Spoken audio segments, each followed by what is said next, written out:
Good evening, everyone. Welcome. The work session for the Board of Trustees for the Spring Independent School District is officially called to order on Thursday, May 9th, 2024, and the time is now 6:05 p.m.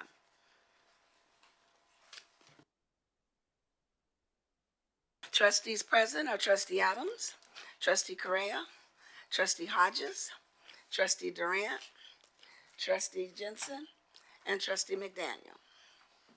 I would like to ask everyone to please turn off and silence your cell phone and any other electronic devices.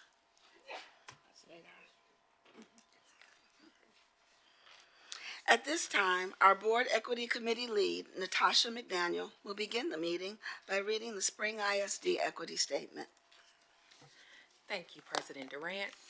Spring Independent School District strongly believes in educational and racial equity as fundamental aspects of its core mission and purpose, embodied through any program, practice, decision, or action that affects all students with a strategic focus on those choices and policies that most strongly impact marginalized students. We believe all students, regardless of their ability, cognitive, physical, or social emotional, ethnicity, language, race, religion, gender identity, and status, should have equitable access to opportunities, resources, support systems, and educational rigor in order to maximize their academic success and social emotional well-being. We believe every Spring Independent School District student is valuable and possesses individual strengths and characteristics that make our district a great place to learn and grow. Moreover, we seek to act on that belief, instituting policies and practices that value diversity, committing ourselves as a district to continued growth and development, and working to support the success of every student in all that we do. Thank you, Ms. McDaniel.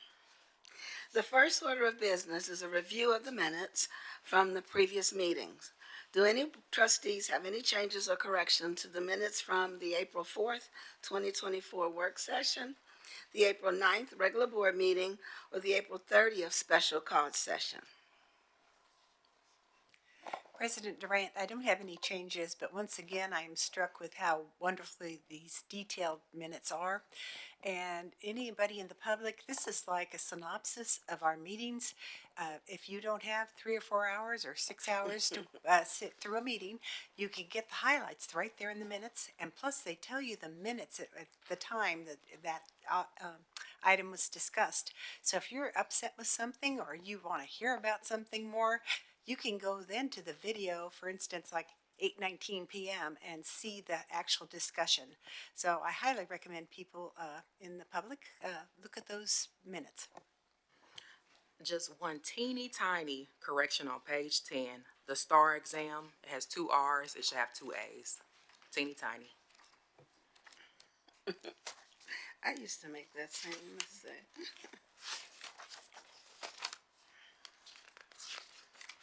Okay, we've got that captured. So these items will be submitted as a part of the consent agenda for our Tuesday, May 14th Board of Trustees regular meeting, which will be held at Dekaney High School as a reminder.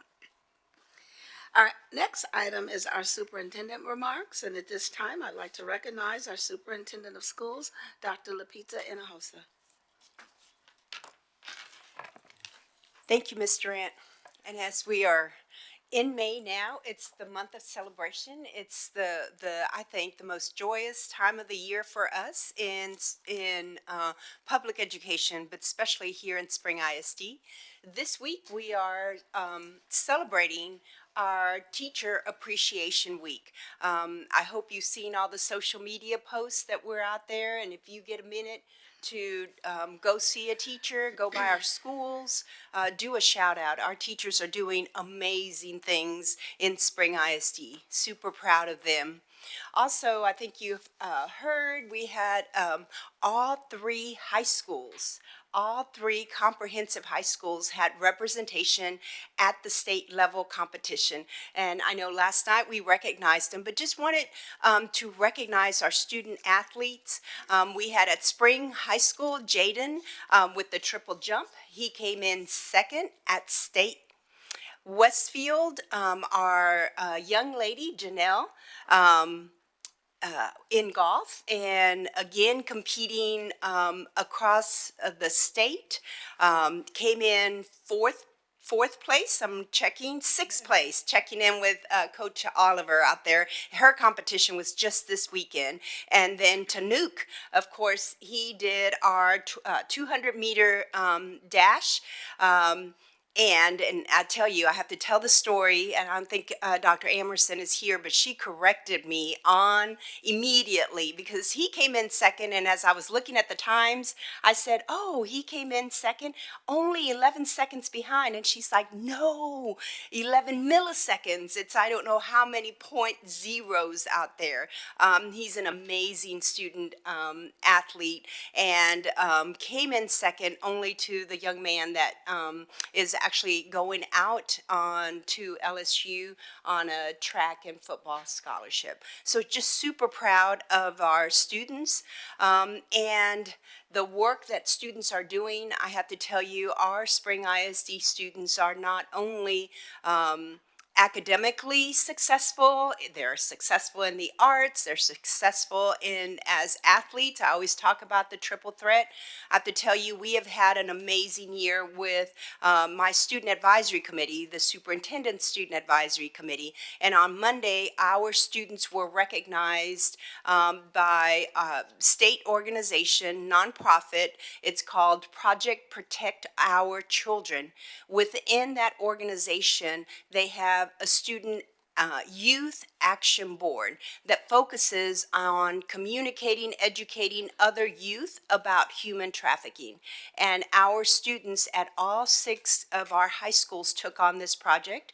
On Monday, they were recognized by the organization as well as by Commissioner Ramsey's office. We also had 2 students that received presidential award, a bronze medal or bronze recognition at Dekaney for one of our students, and a gold for one of our students at Winchie. And these students, this recognition is a presidential recognition by the President of the United States, and just super excited at the work that our students are doing.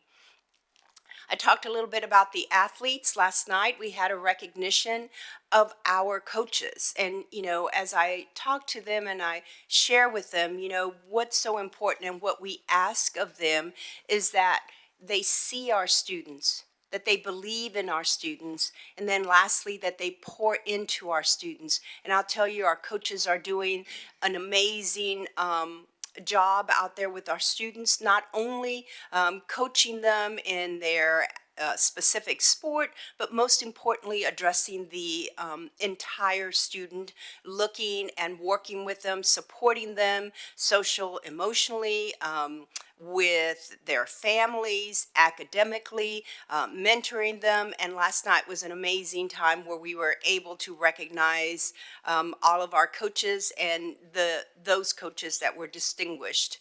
I know we had a great time. Mr. Adams was there, Dr. Jensen was there, and it was, I think, a very well done event and well deserved.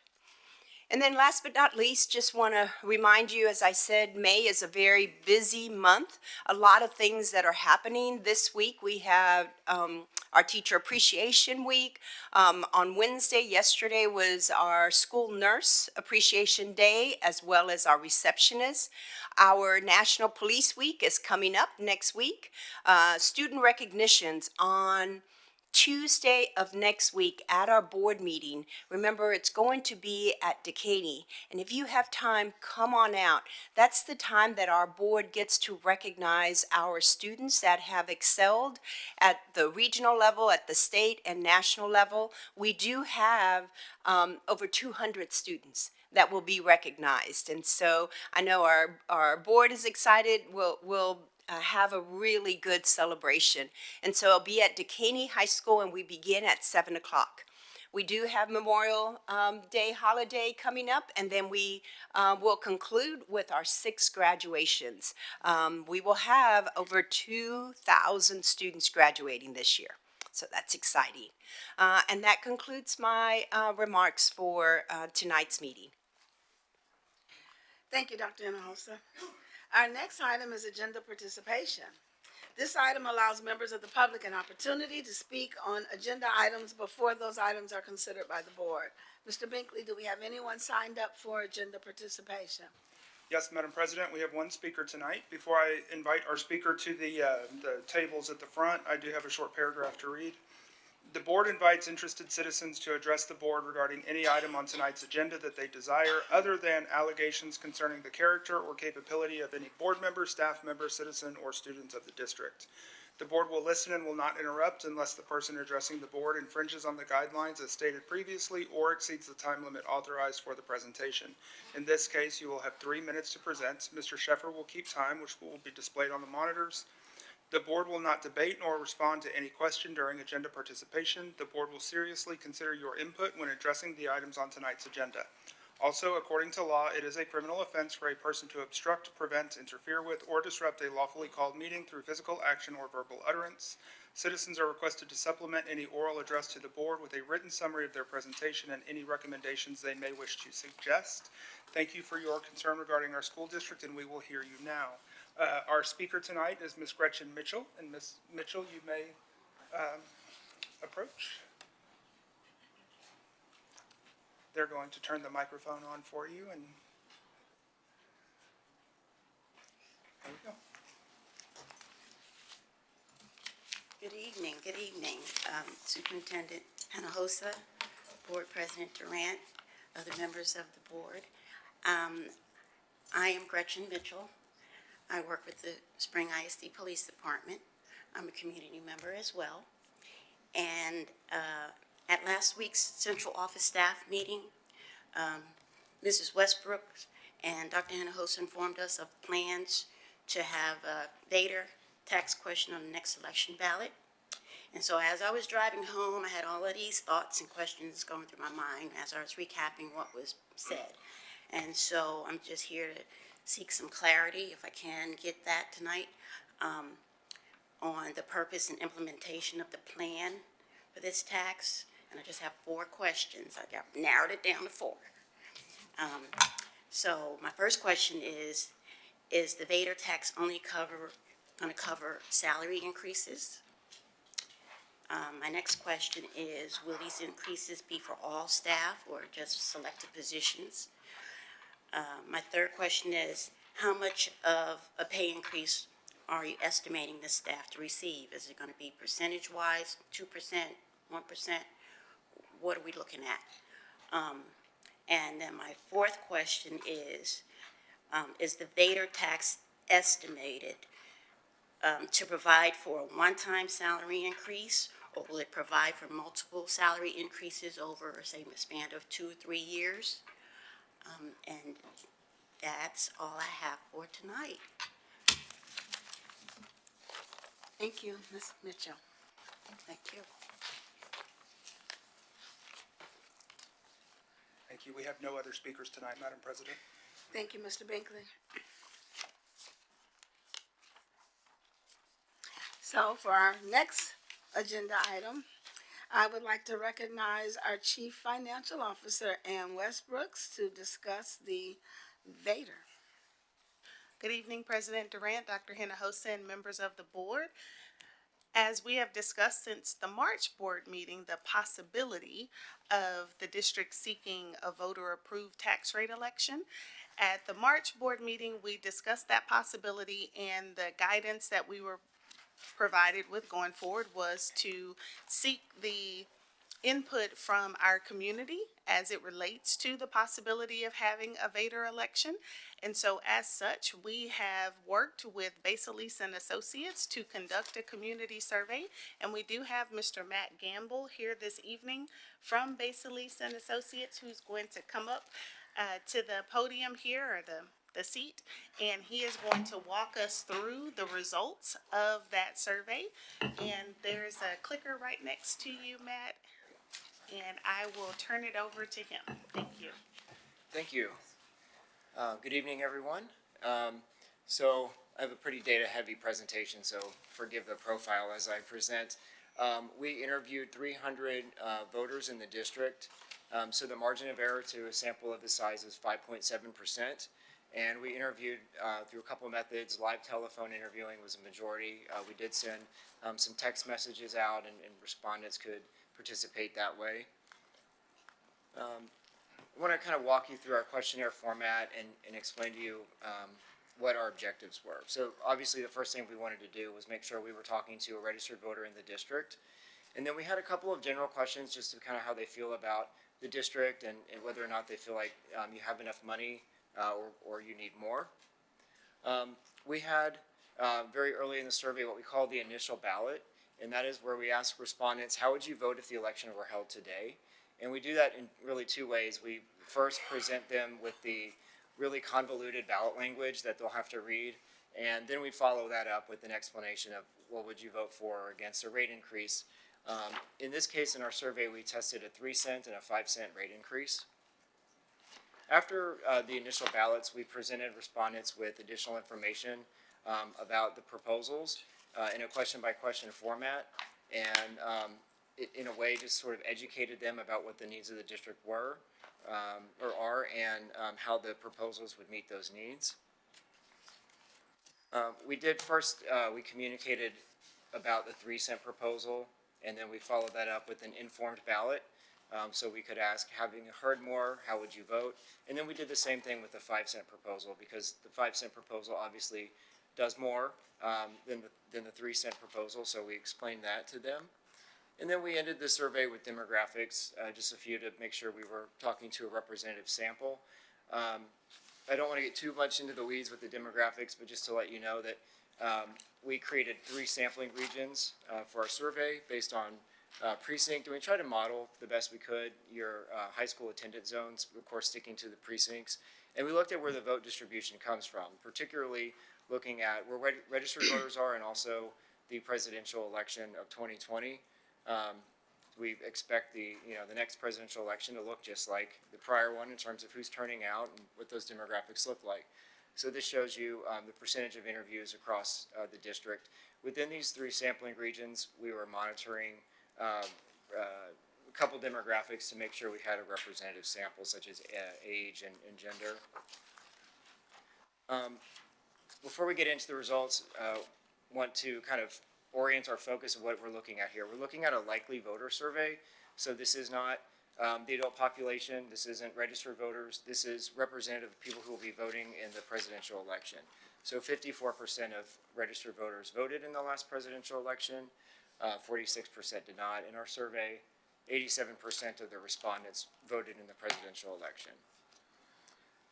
This next bar just shows you the age distribution. 22% of voters will be 18 to 34, 23% will be senior.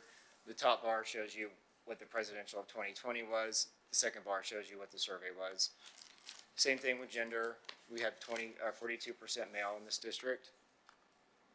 When we look at demographics for race and ethnicity, that Hispanic number probably seems very, very low to you. We're looking at, again, likely voters. And so we always see that that percentage is lower than the adult population or your student census or student demographics. And then partisanship is an important element. We see all the time that Republicans and Democrats feel very differently about these issues, and it was important that we collected a representative sample of those groups. And we had 25% parents in the survey, 75% non-parents. We did ask if they or someone in their household was employed by the district. 6% were from a district household. So our first question was simply whether to have a positive or negative impression of the school district, and 42% positive, 32% negative, with 26% unsure. This is one piece of information that we can start to see that some communicating about the needs of the Vader will be important, because we see all the time there's a correlation in people having a strong or positive attitude about their school district and then supporting proposals. And so with only 42% positive at the outset, it shows that we've got some work to do to kind of explain what the needs are. This is an interesting question. We ask if they feel like you have enough money or you need more. And half the time we just ask it basically like that, and that's version X. 41% think you have enough, 40% think you need more. When we ask if you have enough money or you need more for daily operations and teacher pay, when you put teacher pay in the equation, they're more likely to go, oh yeah, you need more money, because most people will realize that teachers are not, paid adequately, and we'll get to that in just a second. So adding that to the conversation changes the dynamic, and it also shows that the average voter doesn't always connect the dots between what your operation budget is and teacher pay. We see a huge correlation with ideology more than anything else. 53% of Republicans think you've got enough money. 55% of Democrats think you need more money. Now, on average, how do they feel like teachers are paid in the district? 70% think that teachers are underpaid. So you've got a large majority of people who think that teachers should be making more money. So moving on to the initial ballot, as I mentioned, this is kind of the convoluted ballot language that the voter would see in front of them when they go vote. So we wanted to just get their reaction to that. And we half the respondents, we gave them version X, which was the data that would be for a 3-cent proposal, and version Y was for a 5-cent proposal, just plugging in what the tax rate would be and how much additional money would be generated. 40% would vote for this, and 49% would vote against. So you'll notice that 40% is close to that positive image that the respondents had of the district. So we start off with more opposition than support. That's pretty common because we haven't really told the respondents yet what the needs are. So we followed this up with a simplified ballot and said, okay, what we're really asking you is would you support or oppose increasing the tax rate by 3 cents? Support went up and opposition went up. So the unsures went down, and the spread of support got a little bit worse. So we went from like a -10 to now a -12. So we had some more people kind of switching against, understanding, okay, what you just asked me was a tax rate increase. And then when we ask initially if they'd support a 5-cent increase, it's 37 to 61. So just conceptually, there's not a lot of initial support for, increasing one's tax rate, as you would sort of expect. This just shows you that we have more people kind of switching against and switching in favor when they sort of understood what it was we were talking about. So moving on to the good stuff, where we explain to them what the proposal does. These were all randomized statements, but we'll just kind of go through them in question order. The first few were really sort of about the mechanics of the tax rate and what it would do to somebody's tax bill. So we told them that the ballot language says that the proposal would generate $5.9 million, but that's just from the local taxpayers. The state would have to kick in another $10 million, so give them that information. We told them that a 3-cent tax rate would increase taxes about $4 a month on the average home. It wouldn't impact seniors. We told them the legislature just passed a big tax cut, so even if this passes, the tax rate would still be 11.5 cents in last year. Again, that the state is going to put in a significant amount of money, 65% would come from the state. Then we kind of transitioned to some other statements about sort of explaining kind of what's led up to the budget challenges. In question 14, we explained how COVID has impacted the district and its budget. In question 15, we explained how inflation has becoming a problem and gave some examples of what those increases are, including a 145% increase in fuel cost, 21% increase in food service. And with each of these, we're saying, does this information make you favor or oppose a 3-cent rate increase? So you'll see there's a lot of support for the rate increase with each of these statements when they kind of hear a little bit more context behind it. This next slide rounds off the rest of the messages about the 3-cent proposal. we continue on with kind of explaining to the respondents the issues with the district's or challenges with the budget. So the state laws have required you to cut your maintenance and operation tax rate by 39 cents over the last 5 years. This will restore 3 cents to stabilize the budget. We explained districts don't have the same buying power as they did 5 years ago because of inflation and because the state hasn't increased the allotment. Then we kind of talked to them about what you've been doing to address your budget shortfall and what would happen if this does not pass. So we start getting into the conversation about cuts. So we told them that over the last 2 years, you've made or identified $23 million in cuts to close a $35 million budget gap. And this rate increase would prevent further cuts. We talked to them about essentially the importance of a good student to teacher ratio and how this will help prevent you from cutting teaching positions and increasing class sizes. We talked to them also on the flip side of that conversation, not how it impacts students, but how it impacts teachers. So we told them in question 20, as you cut personnel, you increase the class sizes, you're giving teachers more students in their classroom. So this is going to help you, we said, retain teachers. And then we talked to them about how this will prevent cuts to programs like CTE. And we told them in question 22 how it would prevent cuts to safety personnel. And then lastly, we did kind of put in a quote-unquote negative statement where we said, hey, this is going to undo some property tax relief that you just got from the legislature. So after we sort of explained the reason for the 3 cent proposal, 67% would support it. 31% would be opposed. So that's a lot of movement. That's about the most movement we usually see. These days, people can be pretty entrenched in their opinions. So this is a lot of movement, and it shows that when they hear your story, they are supportive. What we're looking at here is some subgroup analysis of just different types of voters and their support levels. And I'll just call to your attention that at the beginning of the survey, the only group that was really supportive, more supportive than opposed, were younger females, and 18 to 49. At the end of the survey, all of these groups are supportive.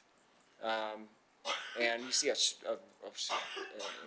really high amount of support among certain groups, for example, parents and younger voters.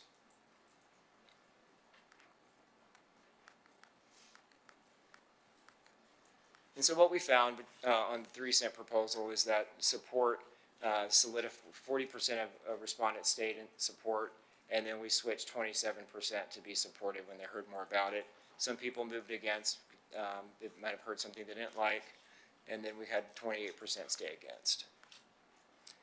And what I'm showing you here is that there's a lot of potential for changing people's minds and having them become supportive when they learn more about it.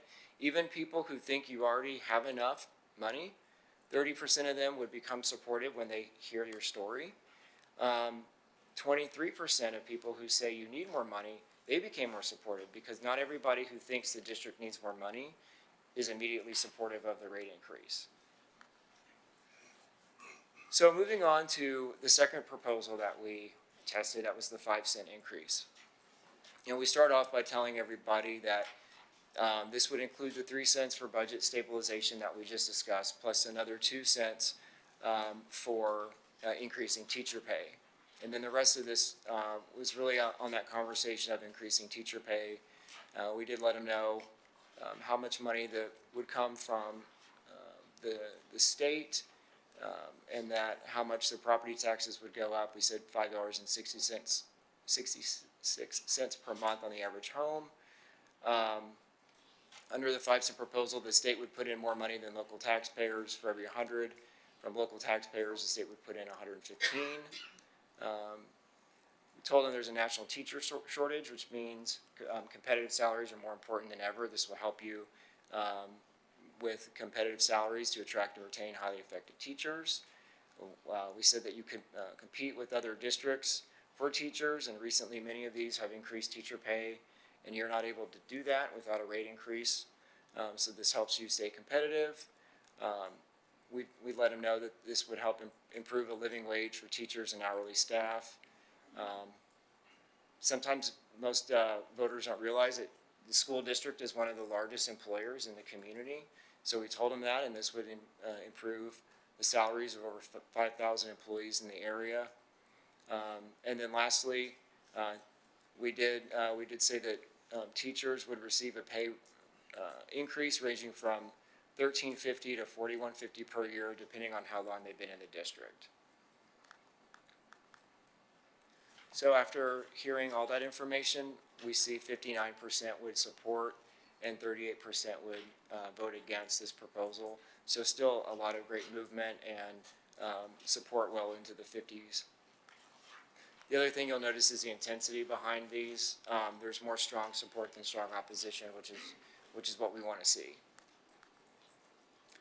At the end, on this measure, we saw positive support with most groups. Older males and 50 to 64-year-olds were a little bit more likely to be against, but all these other groups were supportive. And we saw the same amount of switching here, 26% said 27%, but over a quarter. And we're increasing support among people who start off thinking you have enough money, and we're increasing support among people who start off thinking you need more money. So to wrap up, respondents really right now are split on whether or not you need more money or you have enough. When teacher pay is added to the question, only 33% think you have enough money, 48% think you need more.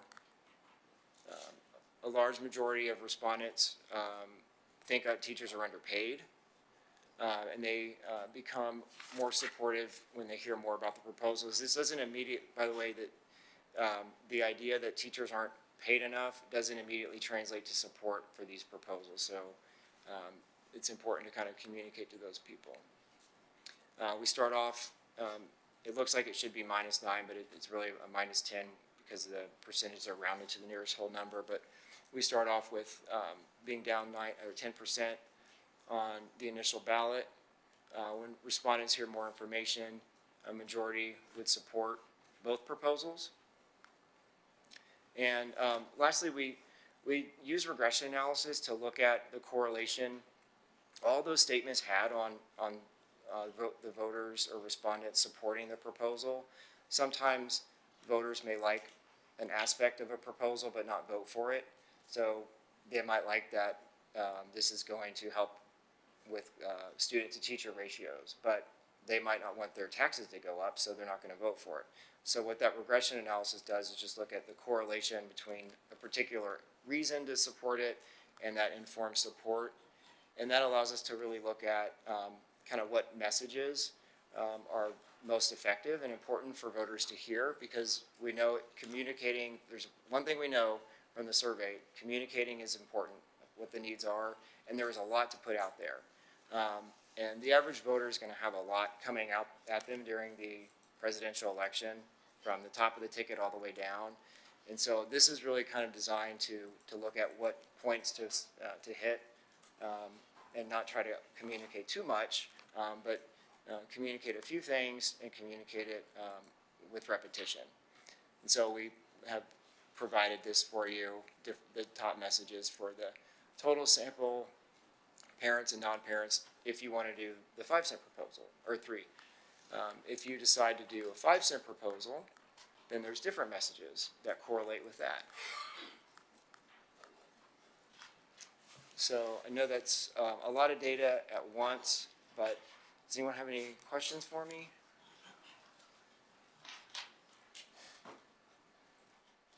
So what you're saying is we have to be careful on the language depending on the 3 or the 5 cent. Is that what you're saying?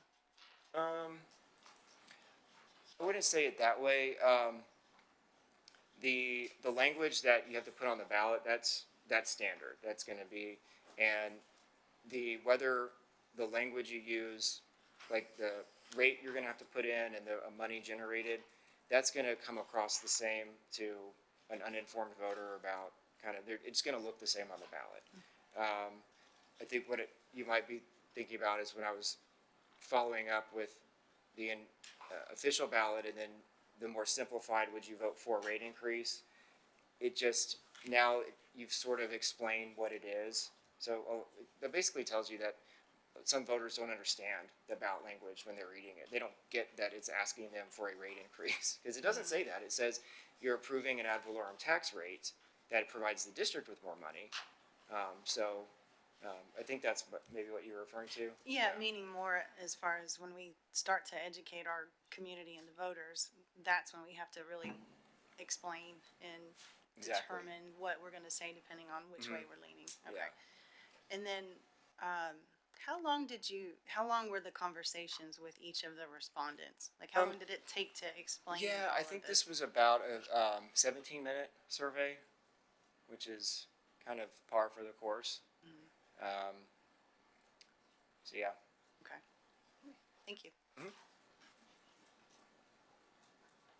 You all did similar work for us around our bond proposal a few Yes, sir. years ago. I'm curious as to what the initial results look like. I don't recall. So what I'm really asking for is Yeah. to see what our initial results for the bond look like for each proposition, and then our informed proposals, what that look like. I'm interested in doing a comparison of what we projected would happen, and then comparing that to the actual election results, Yeah. just to see how closely they aligned and if that's any predictor we can use for this. Yeah, I don't have that off the top of my head, but I can certainly provide it. I do know that, most all the time, the outcome of the election will be somewhere between the initial and the informed. The informed ballot is usually sort of the, I would say, best case scenario where everybody who votes is informed. So we can't assume everyone who votes in the presidential election is going to hear all of our information and won't hear other negative information. So that informed ballot is usually, again, the kind of a best case scenario. But what's encouraging is to see that people become supportive when they learn about it. So. And Mr. Adams, we do have that information from the 2016 and the 2022 bond, and there is quite a significant correlation between that final informed voter percentage and what we saw as the final results of both of those bond elections. We'll add that information to the board update, so we can have 2016, 2022, and then we'll put this back in there so you can compare.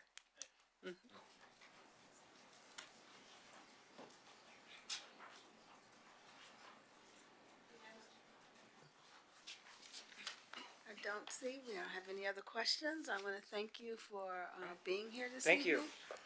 you. And I will turn the meeting back over to Ms. Westbrooks to continue with her next item on the budget. Thank you, Mr. Gamble. And I'll take just a moment here so we can get the budget presentation up. You do have a copy of the presentation that was sent to you on Tuesday evening at your seats in a maroon colored folder.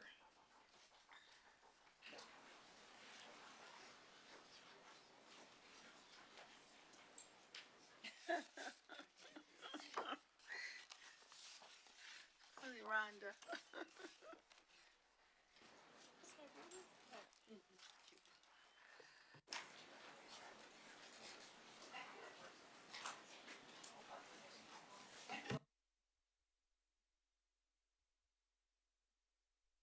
For the record, I'd like to state that trustee Newhouse joined us at 6:44 p.m.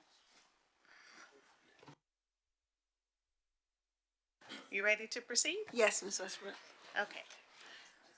All righty, so as I mentioned, everyone has a copy of the presentation that was submitted on Tuesday evening. It's in your maroon folders. There are very, very minor adjustments that were made since, as you compare this copy, and they're primarily cosmetic.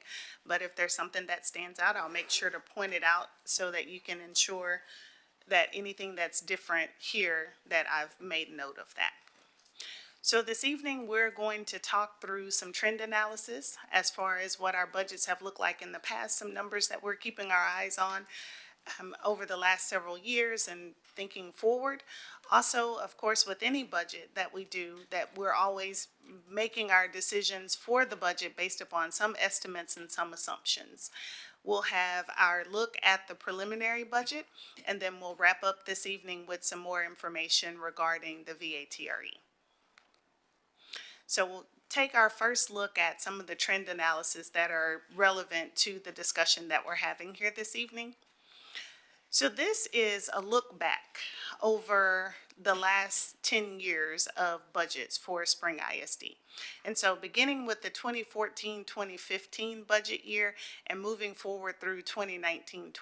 So just to make sure we know what we're looking at here. So we have revenues, expenditures, and then the operating surplus or deficit for each of those years. On the left-hand side, you see the budget for expenditures, the budget for revenues, and then on the right-hand side, you see the actual audited final operating surplus or deficit for that fiscal year. So as you can see with the years that are colored in green, those are all of those years prior to the pandemic. We had historically done a balanced budget, or we had a very small surplus or a very small deficit. And so you see in 2014, we had a balanced budget, but as we ended the year with conservative budgeting and with some savings throughout the year, we actually ended the year by adding $10 million to our fund balance. In 2015-16, which was my first budget as CFO, however, it was about my 8th budget in Spring ISD, we had a surplus of just under 2.5 million, but our ending operations for 2015-2016 was $14 million. 2016-17, we had a balanced budget, but we ended the year again positive. 2017-18, if we remember, that was the year when Harvey hit. We had a small deficit budget, just under $2 million, but we ended the year with the surplus of about $8 million. 2018-19, we had a balanced budget, but we ended the year with an actual surplus of about $25 million. Now, in that year, we did get a one-time payment of about $12 million that was related to the cost associated with Harvey. It came from the state, was a part of the relief efforts. In 2019-20, which we know is the year that COVID happened, March of 2020, we had a balanced budget. We ended the year with a surplus of $7 million. So as we've discussed this 23-24 budget, as we've talked through this budget process, I just thought it was very important to take a look back and make sure that the community, the board, and everyone was reminded of the financial stability that Spring ISD has always had prior to the pandemic.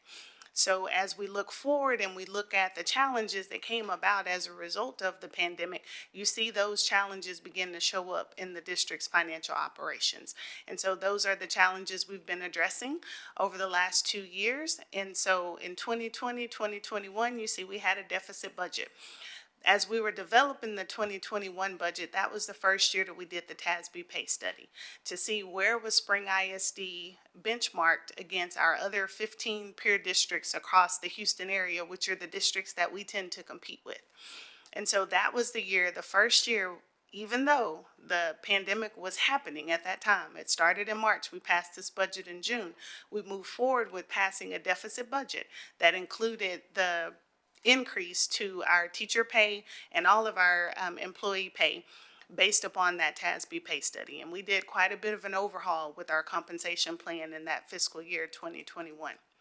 Moving forward into 21-22, we continued that TASB pay study. We were in the midst of the pandemic. We had a budget deficit of just under $20 million, but we ended up, because of ESSER 1 funds that had came into play in that first year, we ended up with a surplus budget of about $13 million in 21-22. So you see 21-22 through 23-24, we have ESSER dollars that are in the picture that are helping offset some of this deficit. 22-23 is the year where we really began the discussions about the fiscal cliff and the $35 million budget deficit, but we also still did a very large pay increase that year. That was the year we did teacher pay increases that averaged to over 5%.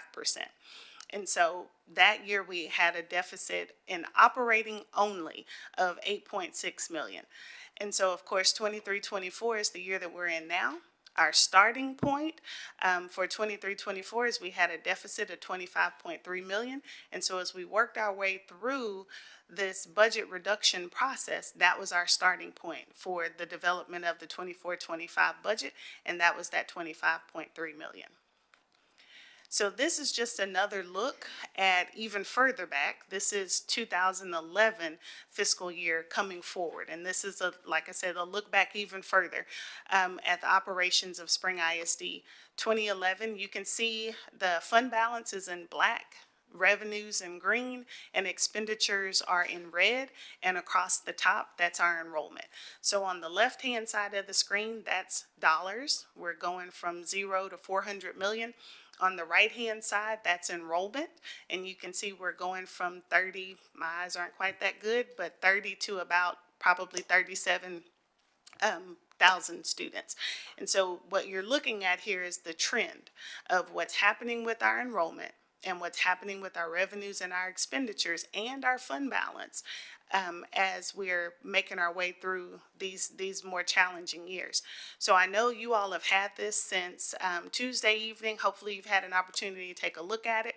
You also happen to have the slides, so you know what my questions are or what my wonderings are, or excuse me, the notes that were put on there. But I just wanted to hear, when you've seen the slide before this one and now you see this slide, what do you see? When you see these slides, when you see these graphs with the enrollment compared to our revenues and our expenditures over the last 14 years or so, what is it that you all saw as you were analyzing this information?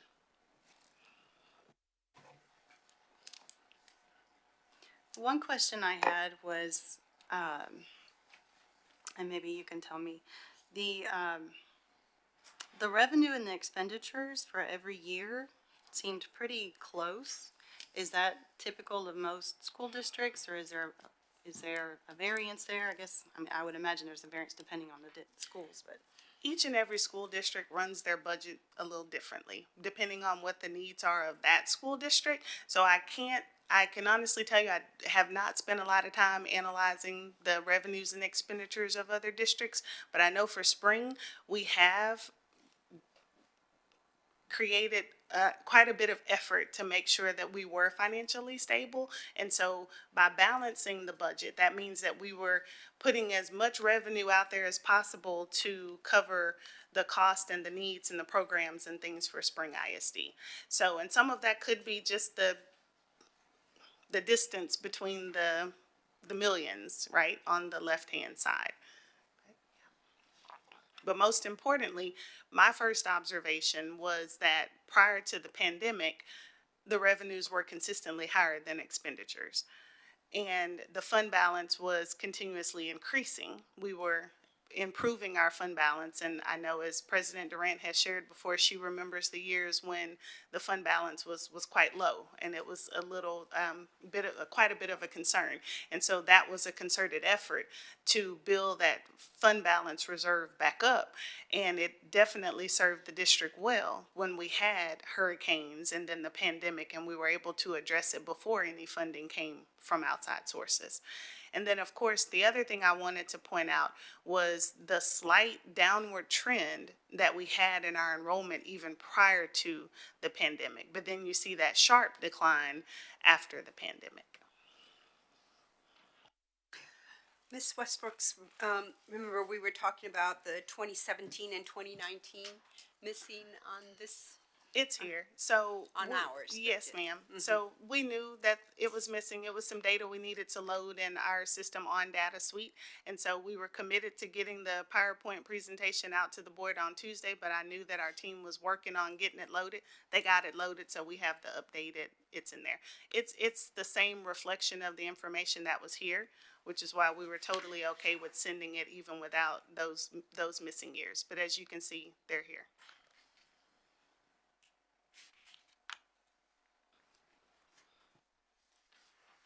So that data's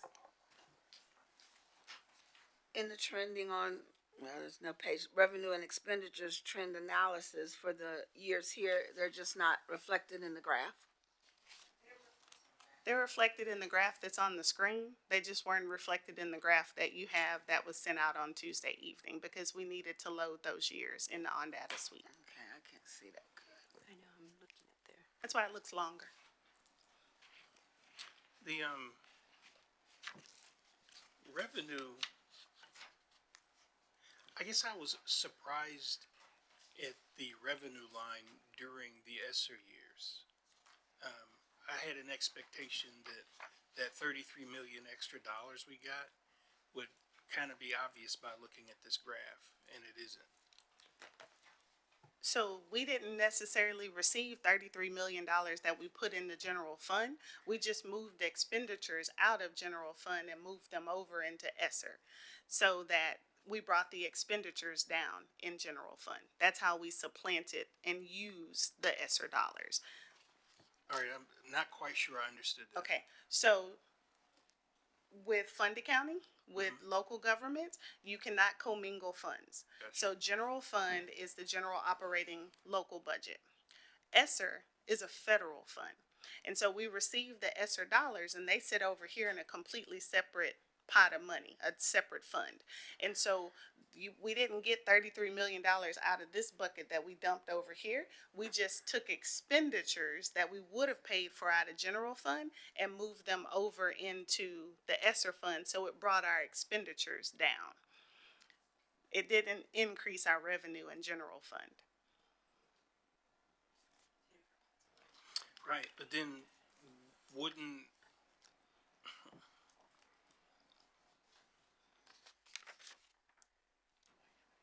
it's still, I don't, this might just be a visual thing for me because I don't see that represented in the expenditures either. I mean, and maybe it's just I have an unreasonable expectation. So let's go back here.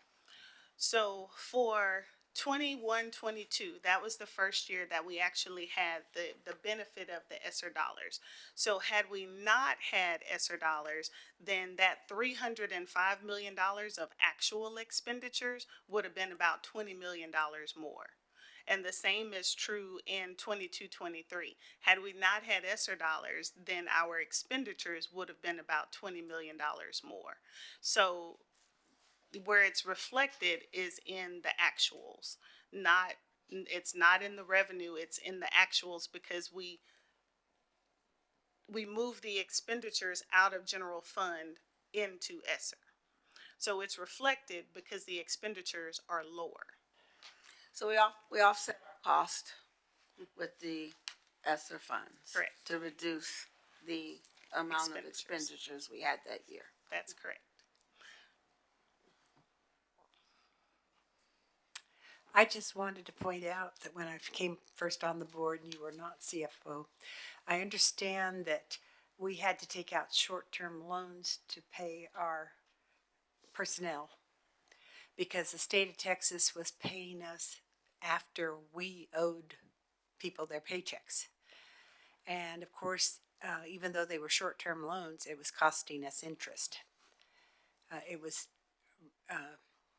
very miserable situation. And it's a lot because the fund balance, as you can see how low it was, that we couldn't meet payroll costs. And once we got our new CFO, we were able to build up that fund balance and be in a different situation. Weren't paying those interest rates. So not everything's on this graph, is what I'm saying. Back in 2011, the state cut public ed funding, and we got hit with 35 million, which we ended up pulling out of fund balance, and it dropped down as low as, I believe, 13%.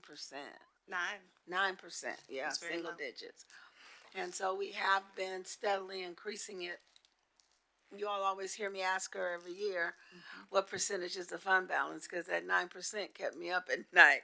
We were in single digits on fund balance, and it even impacted our, rating. We went, I think, from a triple A did. to a double A. So it impacted our, credit rating, hitting that fund balance like we did. And we took a dip on our first report for 1 year. So I just did some calculations here, and just want to throw this out to see if I have my math right. But it looks like since this all befell us, we're $15 million in the hole on fund balance. Does that sound right to you?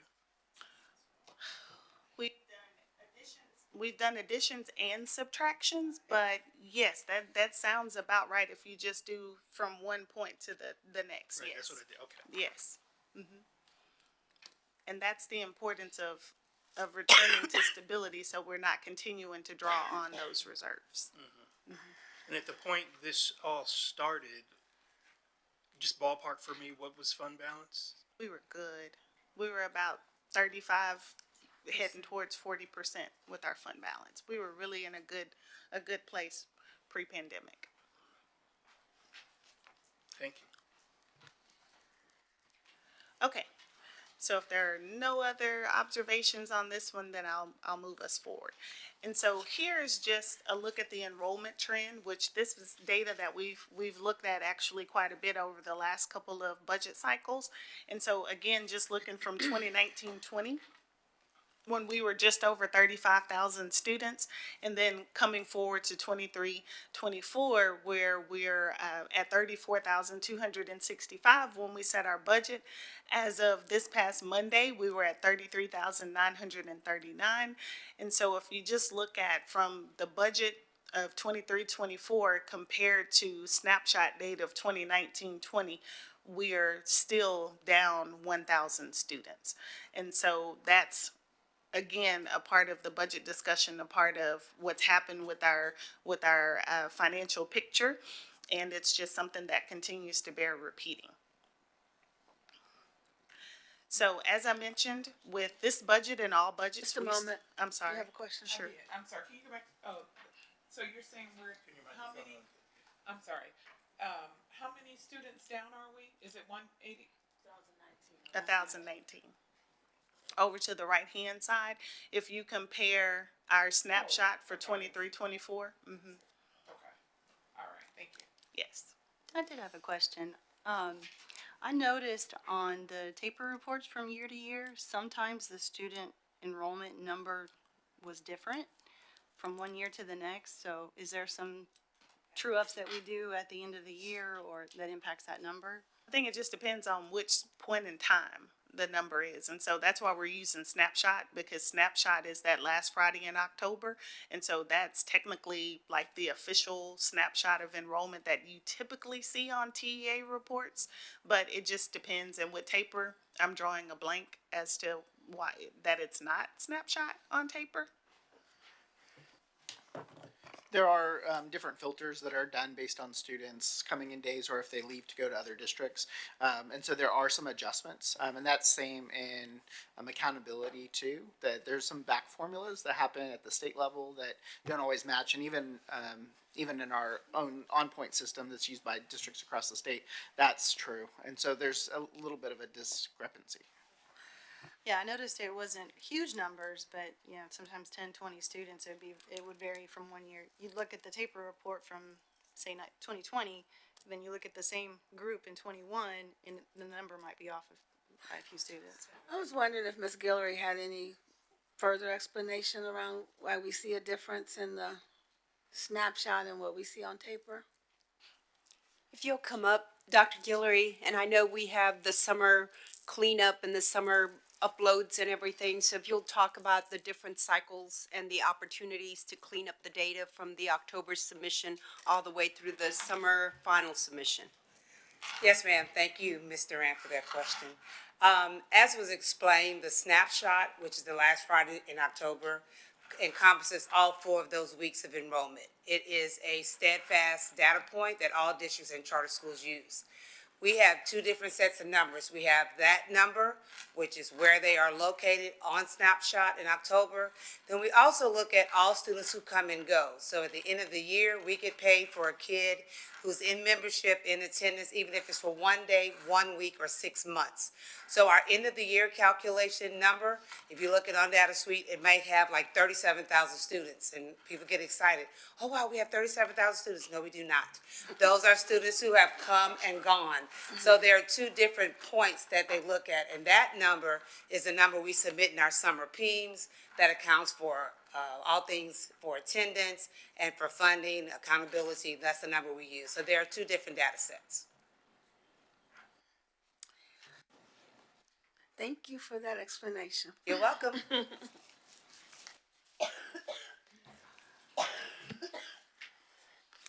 Do we have any other questions so she can continue? Okay, so I wanted to walk us through some of the estimates and assumptions that are impacting the numbers that we're using for the I'm preliminary sorry, budget. I did Sure. want to point out something around enrollment. And another thing that's really impacting our enrollment is the number of charter schools that we have in the Spring ISD boundaries. I was talking with some of our board members in Humble ISD, and they have one charter school in Humble. Last count, we're at 16. Is it 16, Dr. Parasol? I know we had 14 the last time, but I know we keep Got getting two those more letters. I get a letter every time they're opening up a new charter, and so we picked up 2 more recently. So that's impacting our enrollment, and it's really disproportionate to what our neighbors are seeing. We seem to be popular with charters. Ms. Westbrooks? Yes, ma'am. Okay, I'm just gonna skip on to the estimates and assumptions. Okay, so the first thing is our property values. Our district and all districts receive 3 different versions of our property values now. April 30th is the first estimate of our taxable values that we receive. And so, of course, when I'm saying values, we're looking at the nice little butterfly of Spring ISD and all of the properties that are within the boundaries of Spring ISD, whether they're residential, they're commercial, industrial, those properties are valued as of January 1st of each year. And so those value estimates, it's a certified estimate that we receive from the appraisal district. And so the April 30th estimate is what June 30 fiscal year ends have to use to develop our budget. And so we use that to calculate the estimated tax revenue and, of course, the associated state aid. And then we have our truth in taxation calculation that we're required to do using the form from the Texas Comptroller. We post that in the Houston Chronicle ahead of our budget hearing. And of course, we then again receive another estimate now, and this is fairly new over the last few years or so. We receive a July estimate, and that July estimate is what's used to determine the maximum compress rate. So recall that as part of legislation, if and when property values grow by 2.5% or more, the tax rate is compressed based on the state level compression rate for that year. And so as we're working through the budget and the other side of the pandemic, because basically everything on the other side of the pandemic has just been unreliable. And so we have had double-digit growth in our property values over the last several years. And Spring ISD's property value growth has even outpaced what we've seen across Harris County. So as we've gone into our budget seasons for the last few years, we've used a very conservative estimate of 5% growth in our property values. Very conservative. But this year, our first estimate that we received is 0.57%. So our property values within the district's boundaries grew by less than 1%. Haven't seen anything like that in many, many years. And so as listening to other CFOs around the county, about the highest number I heard was 3% in the growth in values. So this was not expected, but it is what it is. And so you can see that with apartments, there was a decrease in the values of 10%. Also in the industrial category, we saw a decrease of 8.6%, even though residential went up a little bit, but just overall values have come to a halt in terms of growth. And so at the bottom, you see that there is a projected range, and so that's that accuracy range plus or minus 5%. So what we would typically see as our most conservative estimate of growth is now our maximum estimate of growth that we may see between now and the July estimate that comes out. So for the maintenance and operations side of the tax rate that supports the general fund, the property values only change the mixture of where you get your dollars from. As your property values go up, you're compressing the tax rate, you're going to collect less at the local level, you're going to get more at the state level. And the opposite is true. However, with our interest and sinking side of the tax rate that supports our debt, that's where this growth in property value becomes even more of something we have to keep our eyes on. And so as we projected out our tax rate, we were again using very conservative 5% increases in taxes. And that's, as you can see here, is not the case. So looking at our INS side of the tax rate, we're still okay. And so I'll continue to update the board as we rerun those models and we get updates with our values. But I just wanted to make sure that I say that so that you understand on the M&O side of things, it's just the mix, right? But on the INS side of things, we're going to keep a very watchful eye on our property values and how that may impact us in the future. You just said that the low increase in tax rate that we just saw is sort of unique to spring? The low increase in the property values? Yes, that's what it means. No, I said that for us, this is extremely low compared to what we've seen over the last several years. We've seen double-digit growth over the last several years. But compared to just in discussions with other CFOs, the highest that I've heard them say was about 3%. And that's low for everyone. Do you know what Harris County was?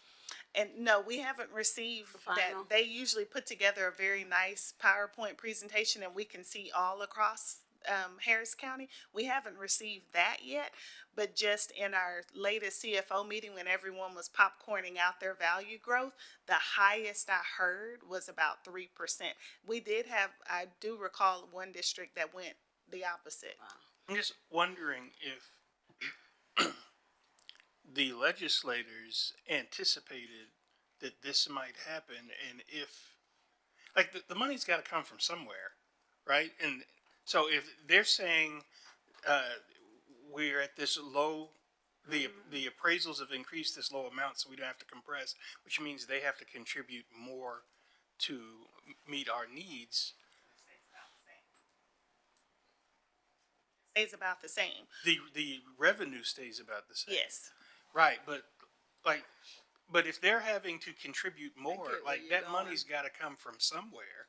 I'm just wondering if they anticipated when they thought they were giving everybody this big tax break, that they would be able to cover the expenses to fund all the school districts in the state. Well, and that's been the concern with the compression all along, is the sustainability of it. Because you're pushing some savings at the local level, but then now that cost goes to the state, and the state has to pay more. And so that's been the concern all along. In this scenario, everything kind of stays about the same. The state share and the local share is staying about the same, because at this rate, and I'll show it in the next slide, there would be no compression for spring. I see where you're going. I know where you're going, but yes. I mean, they got to do what they wanted to do. Now, like, does it actually work? A little bit off topic, but like Kansas kind of got to do everything they wanted to do a few years back. Kansas? The state of Kansas. And that's a longer conversation, but this looks like that, the start of that to me. Okay, so looking a little more into some of those estimates. So with enrollment, our projected enrollment for next year is 34,203 students, which is an increase of just 0.77% over our current enrollment. So we consider that to be flat enrollment. With our average daily attendance, we are looking at a similar to the current year, which is 29,700 for our average daily attendance. With property values, we just looked at that, a much smaller increase in values than what we've seen in quite a while. And based on that, we would have no anticipated rate compression. And I do want to say that even if we had grown by more than 2.5%, the compression was very small for this year. We knew the compression was very small. We would have gone from a floor of 0.6692 to a floor of 0.6669. So it would have been extremely small either way. If the district does not move forward with the voter-approved tax rate election based on these property values and no compression, we would maintain the M&O tax rate that we have right now, which is that 0.6692. And of course, if the district does move forward with the VATRE, our rate could be up to 0.7192 if we go for the 5 cents. Okay. So now we're going to turn to the preliminary budget and see those numbers. So we're estimating state revenue based on our 4th 6 weeks average daily attendance. Our tax revenue is based upon the estimate that we just saw. Local revenue, we're actually pushing local revenue up just a little bit because over the last few years, we have received quite a bit of interest income, as interest rates now are closer to a little over 5%. Haven't budgeted for it, but now we're budgeting for it. So we're adding about $1.5 million, $2 million to local revenue to account for that additional interest income that we have consistently seen over the last few years. We know interest income is about like everything else. It comes and goes, but right now it's been fairly consistent. On the federal revenue side, that is a decrease of $2 million compared to previous years, something that we have spoken about at previous board meetings, and that's what's happening with the school health and related services. There was an audit done at the state level that changed the formula for SHARS, and it was on the news. Lots of districts were losing multiple millions of dollars. For Spring ISD, we did see a loss. We're taking an actual loss of revenue of over $2 million. So that's reflected in this lower federal revenue. But like I said, it's offset with, we're budgeting for more of that local revenue. On the expenditure side, we have our estimated payroll, which is inclusive of all of the budget reductions that have been brought forward to date. The non-payroll, you should have received an electronic copy, a flip book of all of the department's detailed line item budget. So that is what makes up that non-payroll number. And then one additional item that we are having to add to our budget this year, which is for our police department as part of the House Bill 3 implementation. We submitted to TEA a 5-year plan that would slowly bring the district up to the requirements in House Bill 3. And in order to follow and remain in compliance to that plan that we submitted to TEA, we will have to add 5 additional police officers. They are at the lower days. Typically, our police officers work a 260-day contract, but for the officers that we're adding now that we have to have at the campuses, they're at a lower days of 197 days, and that helps us with hiring, and it also helps us with cost. And for every 5 officers, there's a sergeant position, so we're adding the 5 officers at 197 days and the sergeant, and that total cost is just under $400,000. So with our total projected revenues and our total estimated expenditures, we're looking at an estimated hit to our fund balance of just under $13 million. And so as I go into the next couple of slides, of course, you've seen them, but I'm going to start kind of walking you through and reconciling what we've seen thus far to where we are here today. So this is a slide you've seen a couple of times now. And so we started with that 22-23 budget deficit of $35 million. our 23-24 approved reductions that were included in this 23-24 budget was that 9.2 million. And then for 24-25, we've brought forward several different reductions. And so that's the 24-25 list of original reductions of 9.2 million, the TASB related staffing reductions of just under 2.2 million, and then the ABL reductions of $2.8 million. And so if you pull out those three for 24-25 reductions, those total $14,257,000.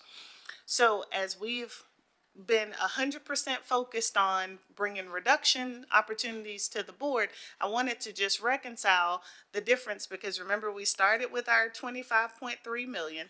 We brought forward the $14.2 million in reductions. But as we were getting into our working with our campuses and having our budget staffing meetings and actually creating the preliminary budget for 24-25, these are some of the things that have changed. And so I just want to, again, reconcile exactly what you've seen thus far with what you see today.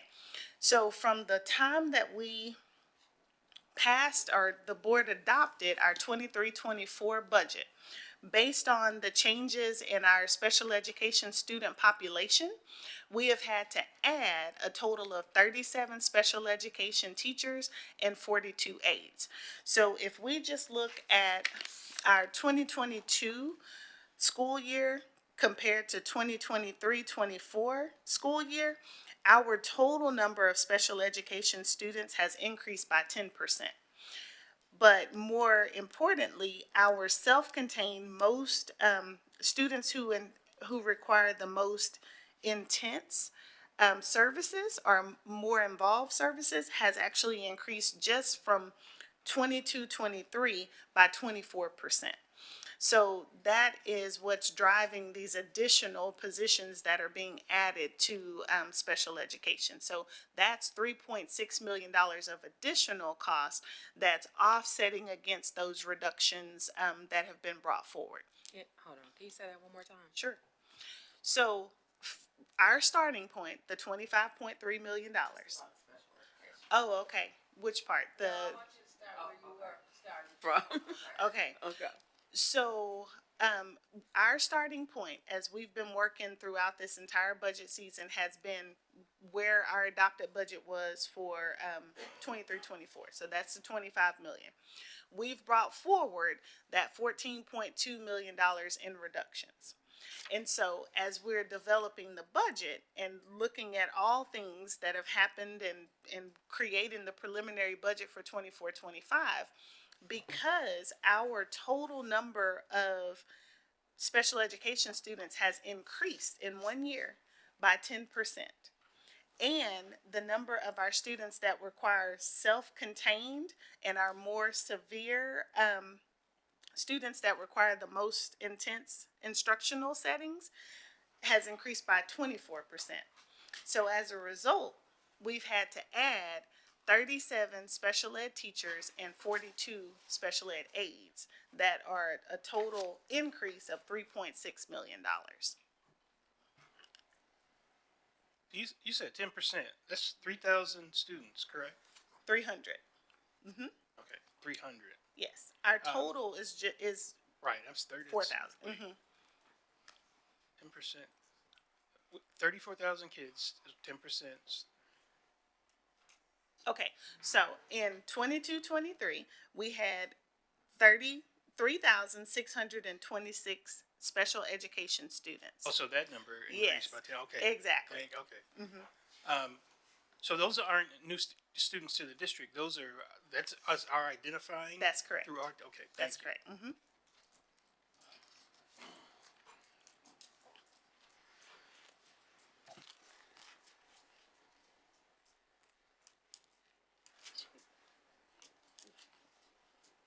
Did you have a question, Justine?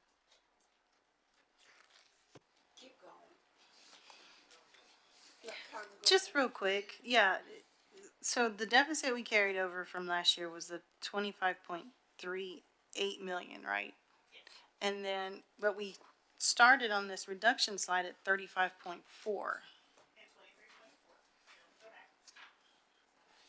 So we started at 35, that was 22-23.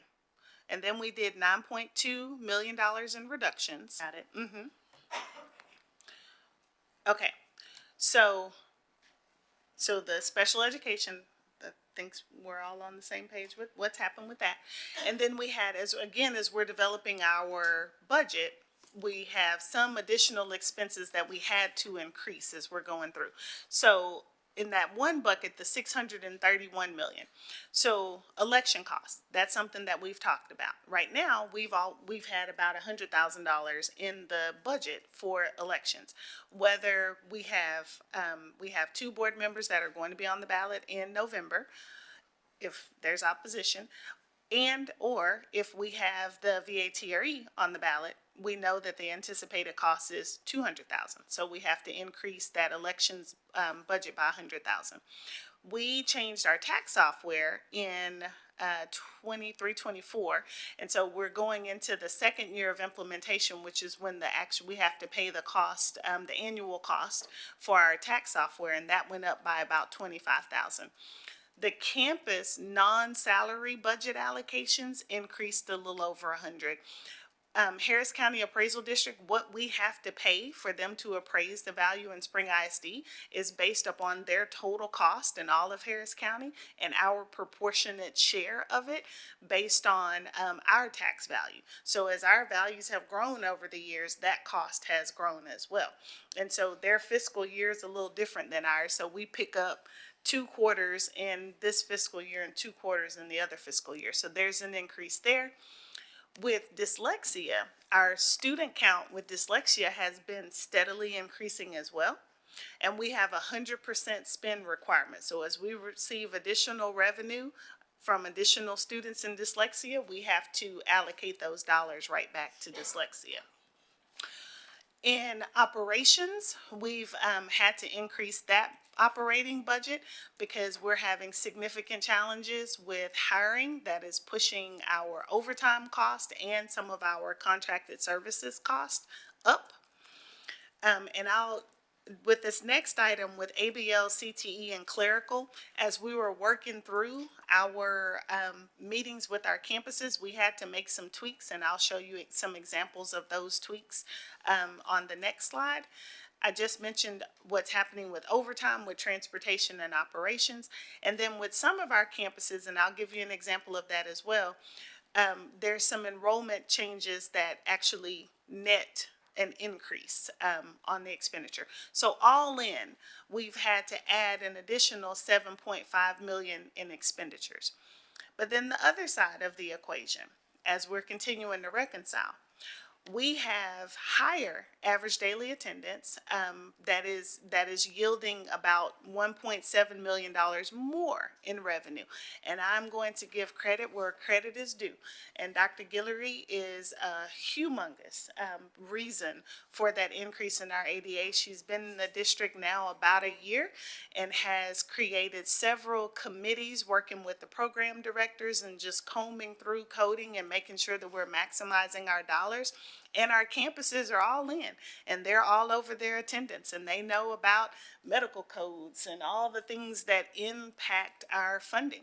And so we do have a higher ADA than what we did when we were coming into the 23-24 budget. So you see that there. The special education, those additional students are yielding additional revenue.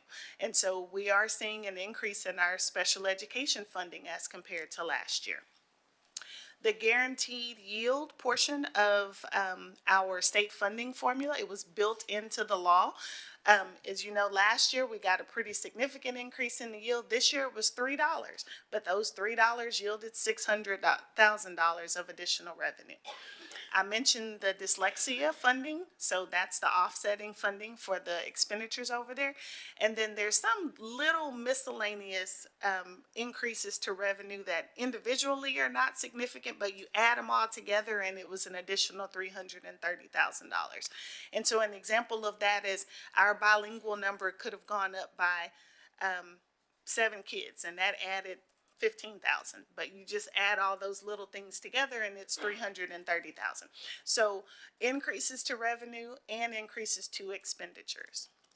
So to further give some more examples of what I talked about with what we tweaked as we were going through our process with our campuses. So when I say that we had some campuses that had enrollment increases, which means their cost to operate that campus compared to 23-24 is more. It's not a net decrease, it's more. And so Burchett Elementary, we know Burchett has been growing. And so their enrollment increased by a total of 33, which put them over the 900 mark, which based on our board-approved staffing guidelines, they receive an additional counselor and an additional assistant principal at 900. We had already allocated the additional principal because they touched 900 earlier in 23-24, but now we need to add the counselor. Also, their bilingual enrollment changed to a point where we had to add an additional 3 teachers in bilingual. So that's an example of, as we're getting into our budget staffing meetings and actually doing the budget staffing, that campus was a net increase of $400,000 for that year all in. So those are some examples of what caused that increase.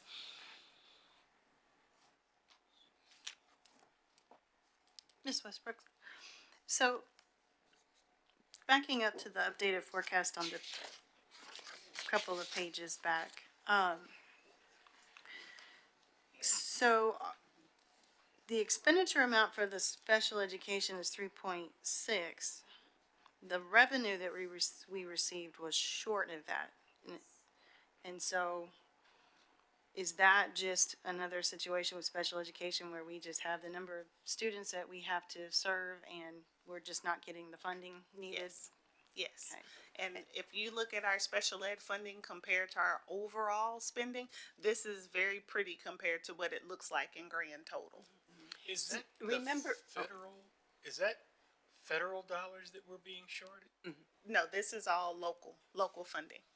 So my understanding is one of the problems we've had for decades now is that the Americans with Disability Act, the IDEA, excuse me, the Yes. IDEA funding we're supposed to get from the feds has never been adequately funded. So you're saying this deficit is an addition to that challenge we have? Yes. And I'm saying that, in my opinion, this looks pretty compared to what it really looks like if you look at total special education expenditures compared to total special education revenue. Yes. And this looks remember, close. Mr. Adams, last year we talked about, at the state level, during the legislative session, parents of students with disabilities, their advocacy was to fund based on student need and not on program. And so, Ms. Westbrook's just talked about where we had the largest increase was in the children that needed the special services in the self-contained classroom. So you get X amount of dollars for a student that's has a label of autism, right? But that child with that label may have more needs. They may need speech services, they may need counseling services, they may need that specialized teacher, they may need dyslexia, and they're not funded on needs, they're just funded in the program that they're sitting in. And so that's why you see the huge discrepancy. We are funding, and our programs are based on the needs of the students, and we service them that way. But the way the state is funding us is just what is that label that the student has. And so there's the big discrepancy at the state level and even at the federal level. They're not funding based on the needs, they're funding based on the program that the student is sitting in. So same thing for the dyslexia disparity as well? One of the other things that you mentioned, the HCAD, and I know I had asked about the intergovernmental charge that we're paying. When you said that this includes the cost for Harris County to do the appraisal, or is that actually our portion of that $1.5 million? That is Spring ISD's cost. And so the way it's allocated to us, and that's the statute that I was quoting in the board update, is the total cost for the appraisals in Harris County. And then they take Spring's value as a percentage of the total value in Harris County and allocate that cost to us. Okay, so that's the 1.5 Yes, or whatever it was yes. that we're paying. Okay. And it's going up, and that's what we're adjusting for there. And then along those lines, with the TERS, that cost has increased over the years, and it's doubled from where it started. It sure has, yes. The flip side with TERS, though, is that we do get state aid to offset the cost that we pay into TERS. And that was the other thing, that statute that I was putting into the board update. We do receive state aid to offset the cost of TERS. It's not necessarily dollar for dollar, but we do receive state aid for that. Can you remind me what the guaranteed yield increase refers to? It is a dollar amount that is used against our WADA, our weighted average daily attendance, to ensure that a school district receives a guaranteed amount of funding based on our student population and our student makeup. And so that number is set in statute. And so in 22-23, it was $98. 23-24, it went up to $126. So we saw a good jump that year. But then this year, it was written in statute, it went up $3. But that $3 equaled $600,000. Thank you.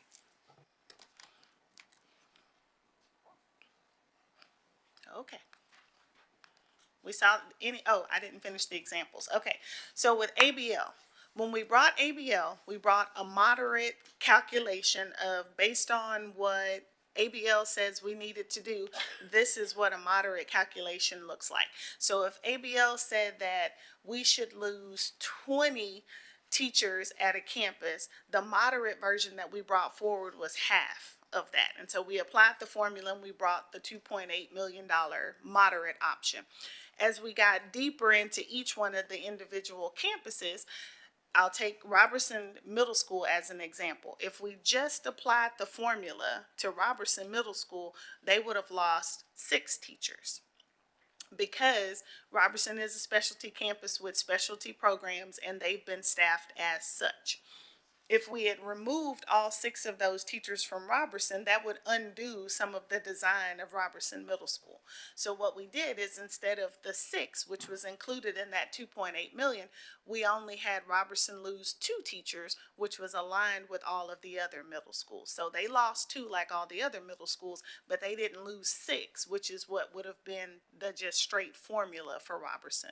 So that's an example of an adjustment that we made based on the ABL implementation. I guess I would have expected ABL to account for the differences at Robertson when they were doing their work. So ABL just says, this is how many teachers you need at a school Robertson size because of the staffing ratio. They were not making any adjustments for our specialty programming and our specialty staffing. Really? Yes, Okay. that's a district local decision. What do you mean it was a district local decision? How we implement their recommendations is a local No, decision. what I'm talking about is the work they do when they're reviewing our campuses. I would have expected, like Robertson is a special case in terms of our middle schools. I would have expected them to sort of tailor their work to what was happening there. Oh, no, they just gave us an asterisk and said that this campus is out of line with the other campuses. We know why, but they didn't tailor the formula for that purpose. Because they couldn't, or because we needed to pay them more to do it? No, I think they just did a blanket application of the methodology, which is 35 students, or actually a middle school, I think it's 30 to 1. So they kind of blanketed it. I mean, so part of the selling point for ABL, I was one of the people that recommended we do that. But part of the selling point was that they had been doing this all across the country. So I can't believe Robertson was the first time they encountered a school that was structured differently. And so what they look at is in a fully efficient environment, right? And so looking at our class ratios, how is it that you can maximize and reach those? However, you still have to, they've said that throughout, is that everything needs to be looked at a case by case basis. Right. So you're still looking to say, are there certain classes and programs or pathways that we believe are essential that we want to keep in Spring ISD or for this campus, despite the fact that it may not run a 30-1 or a 35-1. I think a good example of that is our education pathways. They tend to be lower numbers, something we're really marketing and helping kids see the value in education pathways and growing that through our associates program. But those numbers are smaller than like the 35-1 staffing ratio, something we don't want to say, okay, we need to get rid of a pathway in that case, but we're looking at for each school, what is it that we can still meet where you have your more traditional middle schools that aren't focused on necessarily those specific STEM or career pathways where the cuts can be more aggressive. I understand. I guess I'm just a little frustrated because I would have liked that caveat up front. When they presented their findings to us, I'm looking at their bottom line number saying, yeah, that's a great deal. Now, like a month later, they come back, but there's this big but after Robertson. That's just problematic for me. And I'd like them to get that feedback. And it wasn't just Roberson as well, is that, it's looking at all of those specific schools and the needs. And that is the top, like the 12 million in savings would be at a 100% efficiency. And so, but realistically in a master schedule, that's very challenging because we're dealing with also trying to fit in some other things with PVA, athletics, the different sports. And so that's where there's still savings. And I think that there's the benefit of us, as we chose the moderate, and as we look at that implementation this year, there still may be more to move us up in the savings for the future. But still, looking at it, we spent $146,000 and we identified several $1 million in savings, as well as opportunities to increase instructional time, increase opportunities of advanced coursework, as well as pathways.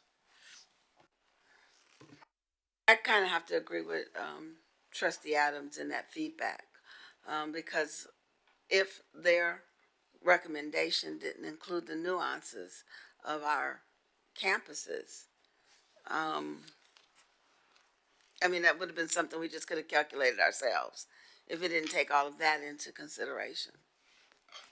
That's part of what I thought we were paying for. Right. It sounds like we did that work instead of them doing that work. And I just, maybe that was the deal before, but...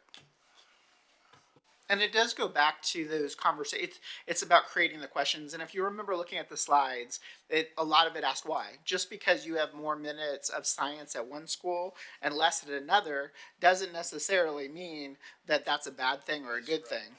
And so we really have to take that data and say, okay, where are things out of the norm? And then where is it that's an understandable reason versus this is something that we need to address.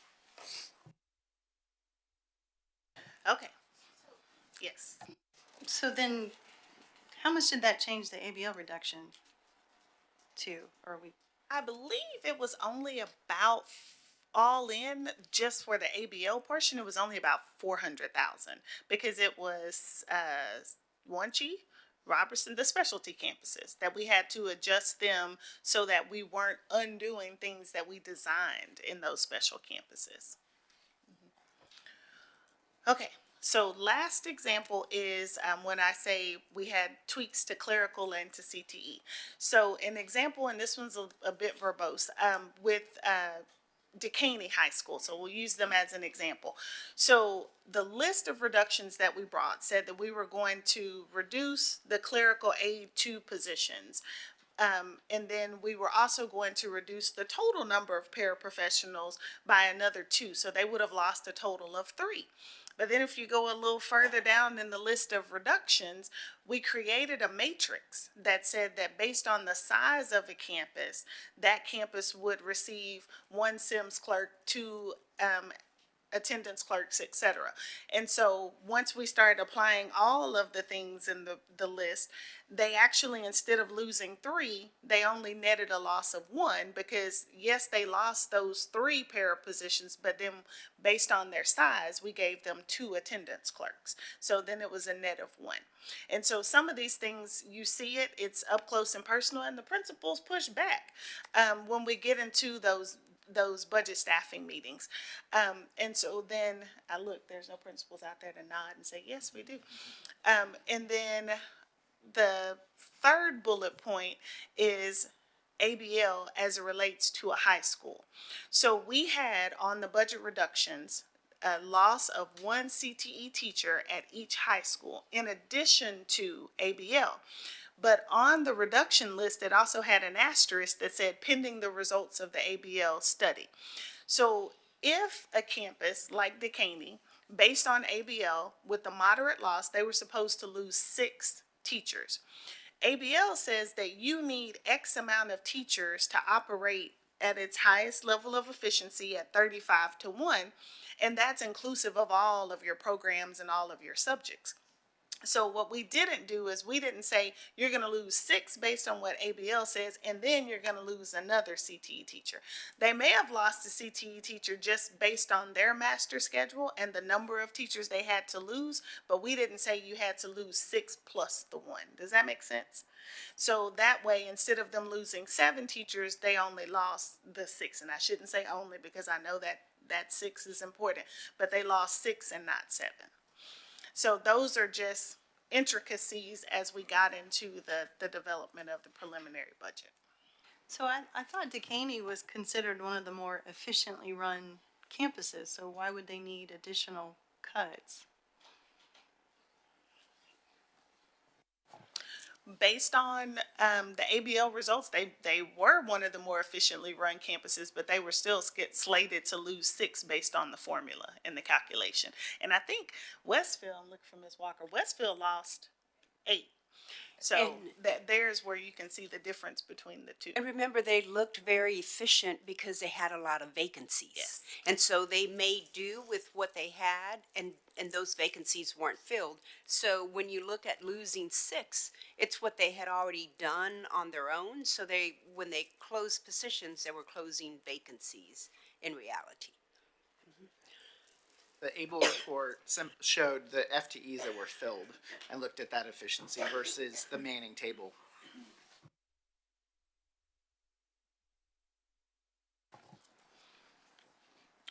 Okay, so to reconcile making sure that we are all on the same page. So we started with the 23-24 budget deficit, that $25,388,000.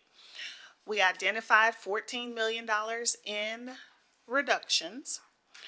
We have additional revenue of $6.1 million that I walked you through on a previous slide, additional expenditures of $7.5 million, and then the police implementation. So that leaves us with a net deficit of about 12.9. And I put an asterisk because I use very round numbers since it was a lot going on those slides. So the little difference between this and the preliminary budget is because I used those round numbers as we were illustrating what happened. And so it was very important to show you the reconciliation because I didn't want you to say, oh, we started at 25 million, we subtracted 14, we should be here. This just helps you understand how we got from point A to point B.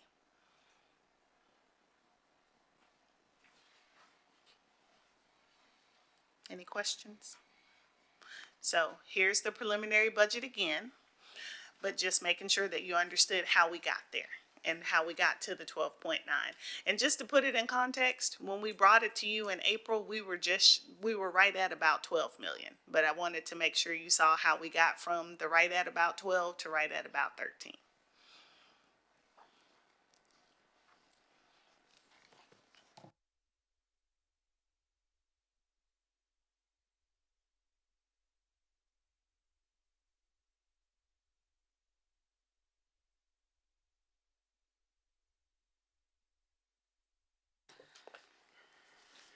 It's a lot, so I was trying to give some Give us a moments to minute, sink yeah. in, yes. Okay. Okay, so now I'm going to move over into what the preliminary budget would look like if the district chose to move forward with the voter-approved tax rate election. Okay? And so, as a reminder, if we are moving forward, and we will have that discussion here in a moment, then there are some very specific targets that we have to meet between now and August 19th. Okay, so if we move forward, yes. Off instead of on. I do need 1 minute. Okay. Do you want me to put a certain slide back up, or you just need a minute? Okay.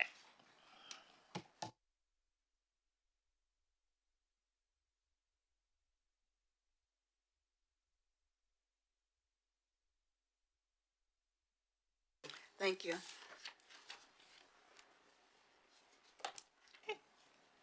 So now we're moving into what the preliminary budget would look like with the VATRE incorporated.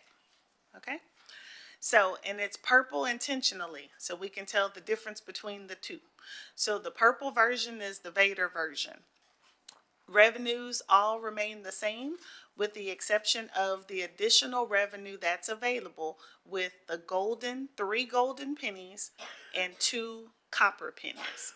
So we would be able to generate sustainable recurring funding of just over $20 million.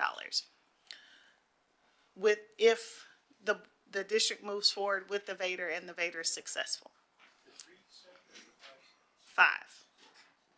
5 cents. So 3 golden pennies, which we know yields a lot of state aid, and then 2 copper pennies, which yields a little bit of state aid, but also more local aid. So that's the 5 cents, which we heard Mr. Gamble say that the 5 cent, when it's inclusive of a teacher raise, had a favorable result of 59%.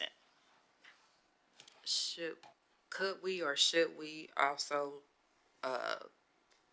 draw up a budget for the 3 cent as well?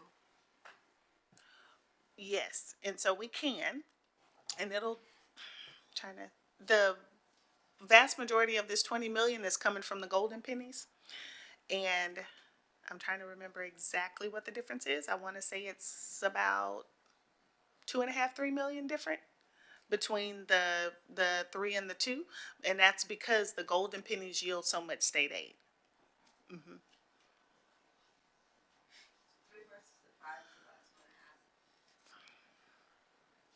4. It's about 4 million. Yes, 4 million different. Because each penny yields about 1.8 million, and then the state aid with the copper pennies is about 350, 400, so about 4 million.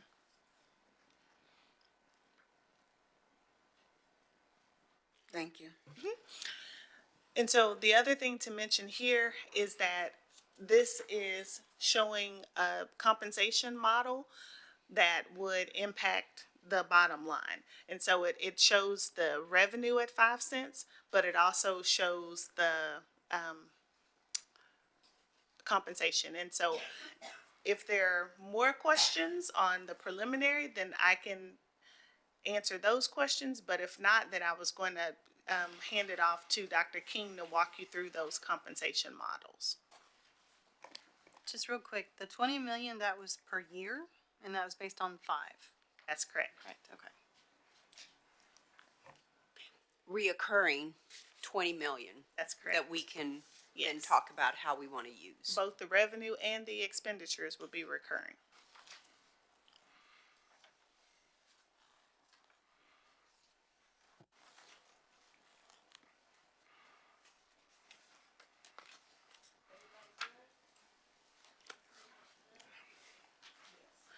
Okay, then I'm going to hand it off to Dr. King. You have copies in your green folder because it may be easier to see them at your desk than on the screen.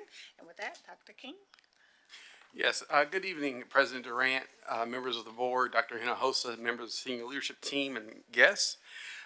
What I want to just walk through are 3 different compensation proposals. If the VATRE were to be successful, for your consideration, Model 3 is the one that was built into the assumptions that Ms. Westbrook just covered. For each model, you have a summary of cost estimates followed by a graph that shows the impact on our teacher salary plan, which includes teachers, librarians, and nurses. And so on the summary, so one thing is consistent amongst the three models, and that's a 2% general pay increase of the pay range midpoint for all employees. And so on the summary of cost estimates, you'll see data that shows the total staff, the count of the increases, the cost increase, and the percent of current costs, and then what our current costs total are for that employee group for this school year. And so as you can see, most of our payroll costs are with our teachers, librarians, and nurses. But you're able to see the total current costs for each group and then what the cost increase would be with that. So model one models out just a 2% of the pay range midpoint increase for all employees. It also includes funding for pay equity adjustments to address issues with the pay equity within our system, and also some strategic adjustments as well to make sure employees are properly placed within the pay scales. And so the total cost for Model 1 would be $6.4 million. And so on the screen is, what I want to focus in is on the teacher salary plan. So this is the most recent data that we've obtained from our TASB salary study on teacher salaries. And so the orange line represents Spring ISD salaries this school year. The blue line represents our peer districts in the area and where their salaries are. And so you can see that we're close, there's a difference, there's a gap amongst all pay bands, years of experience bands. We're closer at the beginning, the $1,000 at the beginning, but it begins to grow as teachers gain more experience.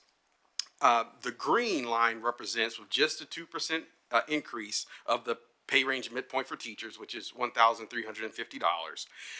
The green represents where we would be positioned in the market with Model 1. Down at the bottom, you have just additional information on teacher years of experience and comparing the difference from the market and then what the difference from the market would be with the proposed increase. And so you can still see that even with this increase, we will still lag the market in our teacher compensation. And so right now we're ranking, of our 14 peer districts, we're ranking 11th out of 14 in compensation, in teacher compensation. With the furthest being away from the market being at years 10, 15, and 20. And so the other models keep all of the other employee categories the same. But the other models look at what can we do for teacher compensation if we had additional funding. I'll pause for questions before I move on. So the green is the the blue is the market, right? The blue is the market, And this is- year's market. And is that assuming a 2% increase every year? No, The market, for the market? No, it's not including That's the, just the first year, right? right, it's assuming the market stays stable. The blue line doesn't include any Okay. increases, but And the green would be where we would be if we did a 2% increase, just a 2% increase. And the reason I ask that is because once one district starts to up their pay, everyone else follows suit. So could that green line theoretically be a lot higher than we're looking at now? It could be, but if we don't move, right, we fall further behind the market. The one thing assumption that we have right now is, given all of you see district after district announcing budget cuts, and not many right now have announced pay raises, is that we're not, of course, people wait to the last minute, right? It's still May and we still have June to go. But we're not anticipating major raises this season in the surrounding districts. And that's when no one is announcing it so far when we go to our meetings with our peers. So when I'm looking at this, you're saying Model 1 with the summary of the cost estimate is 6.4. Yes. Of that 6.4 with Model 1, the teachers only is 3.1. or 3.2? That is correct. Yeah, And then the rest of that 6.4 is for administration, IT, paraprofessionals, police, everybody else? correct. Okay. Okay. Okay. All right, so model two. So what we wanted to look at for the other two models is what could we do to be a little bit more aggressive in our teacher compensation, especially with teachers with 10 to 15 years of experience. As we've had conversations here at our board table. I know Mr. Adams has spoken to, and I think Ms. McDaniels as well. Teachers are their most effective, research shows, in between years 10 and 15. Well, 5 and 10, 5 to 15, 5 to 15. So we wanted to model that out. And so model two, the premise was, what if to get to the market between years 5 and 10? And so it includes, again, like I said, everything is the same for model one, except for the teachers. So now we are still doing a 2% of the midpoint increase, which is 1,350, but we're being a little bit more aggressive with teachers between 5 and 10 years of experience. And so, as you can see on the graph, what it does here is you can see where it puts us in position to this year's current market. So it puts us just slightly above the current market in years 5 and 10. We start to dip below the market again at year 15. And this increases this proposal would cost $8.3 million, or $8.4 million, with 5.1 of it going to our teachers, librarians, and nurses.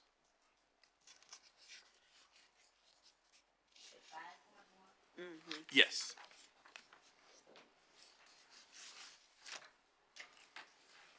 So your modeling sort of assumes that everybody else in the region won't hold their own VATRE election and have the same idea that we have. Yes, I mean, some have already done VATREs, and so that's already included, and so. So that's we why can't they're predict. Right. ahead of us. Okay. Just for some numbers, because of the question that President Durant was asking. So with Model 1, 49% of the total goes towards the teacher group. With Model 2, 55%, and with Model 3, 61%. You knew where I was going. Thank you. I Will appreciate. you repeat it, Ms. Westbrook? Yes. 49% on Model 1, 55% on Model 2, and 61% on Model 3. And I appreciate my CFO friend. I often say that I'm an English major, and she's an accountant, but that's what makes us such a strong pair. I think the other thing, and I know we don't feel like we can rely on the legislature to do this, but at some point, they will do I believe, a basic allotment increase. And they will, I imagine they will continue to mandate that a certain percentage of whatever increase they do goes to teacher. And so I think that would push this green dotted line even further up. And then I haven't even started, we haven't discussed the issue of the TIA potential that our teachers have, so.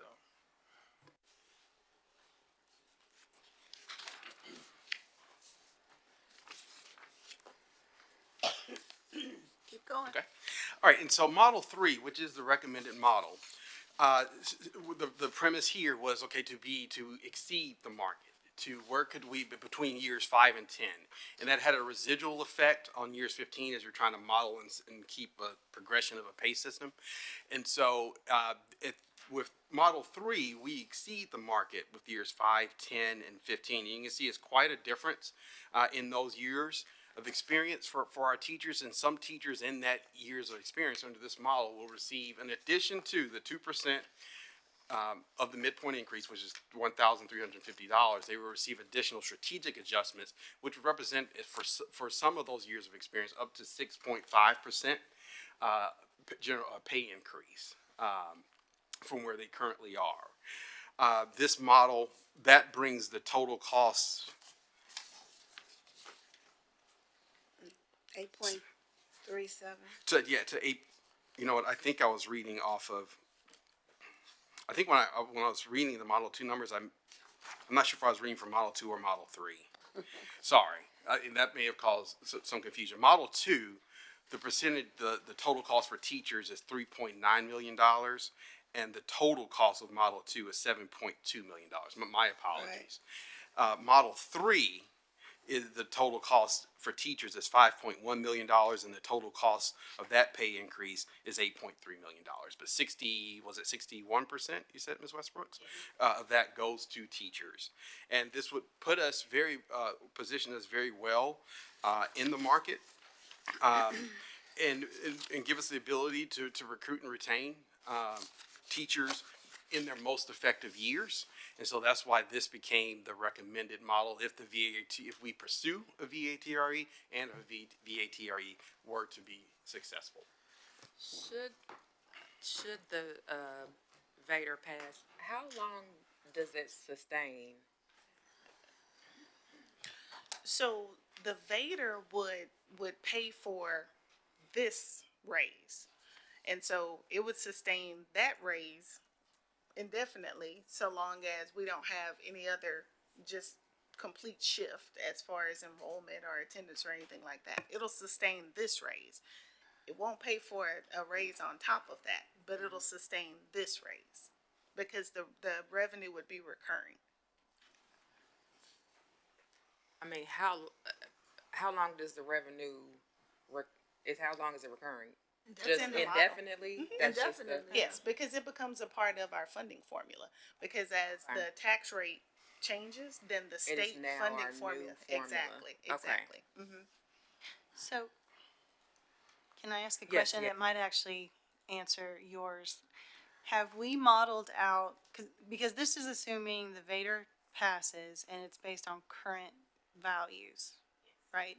So if our values are already starting to kind of flatten out, and if we end up going in the wrong direction a couple of years from now, are these numbers really still gonna apply? That could affect our revenue, No, right? because it's based on the tax rate, right? And the utilization of those golden pennies. And once those golden pennies are in your tax rate, they're in your tax rate. So even if our values go in the opposite direction, what I was mentioning earlier is that just changes the mix of the money. So Okay. you're still gonna get that bottle of water, you just may get more state or more local, but you're still gonna get that total. Okay. So then the money is recurring, yeah.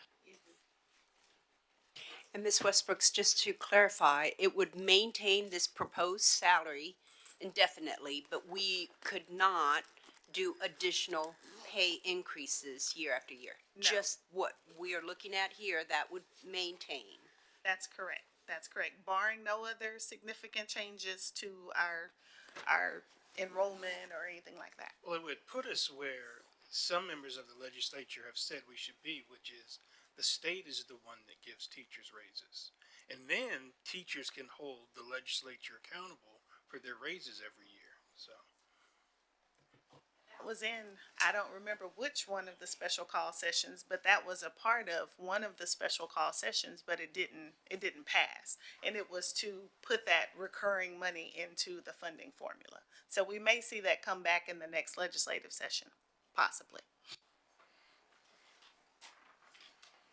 And if you remember, and I'm pointing at Mr. Adams, because I know this was the 5 to 15 year was what we were attempting to do in 22-23, but we were attempting to do so many things in 22-23 that we couldn't accomplish that significant of a change because we were trying to increase the minimum salary for auxiliary and increase the minimum salary so we just kind of ran out of money. But here it's more targeted, more focused, and you're able to actually put those additional dollars and you can see the difference a lot better.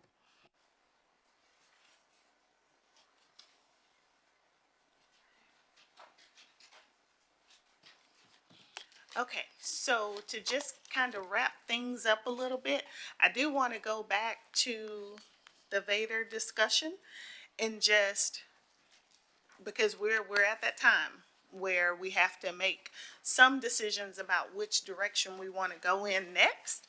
And the reason I say that is because as we look at this timeline, if the board says that this preliminary budget is good to go, then our next step is to begin to pull all those numbers together into that summarized budget that per statute has to go on the district's website by June 1st, because we have to have 10 days prior to the public hearing.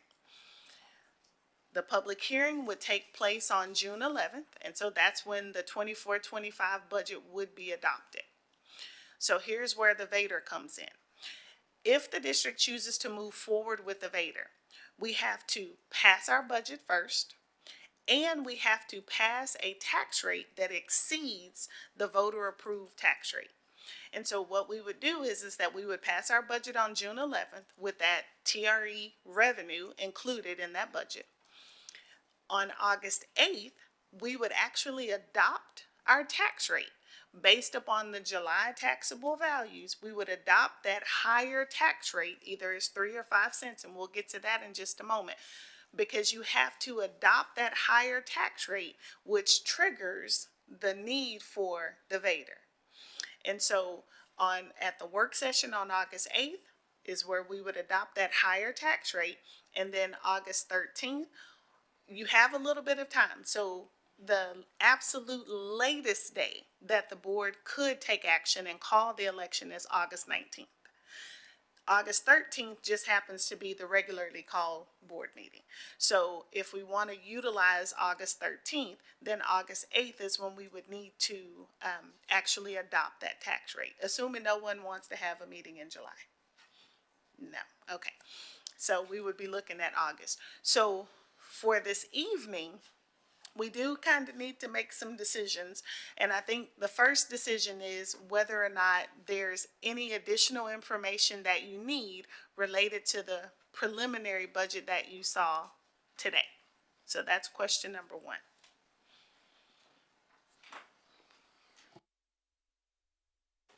We do not.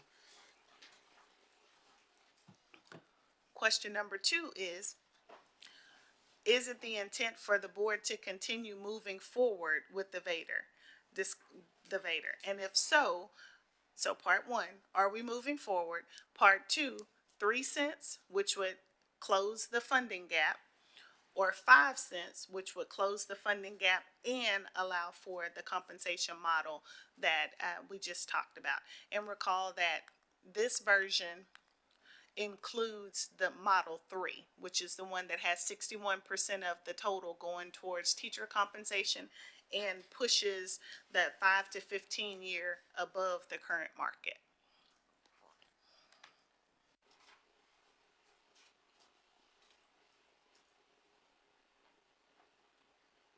I think we'll take a vote on Tuesday.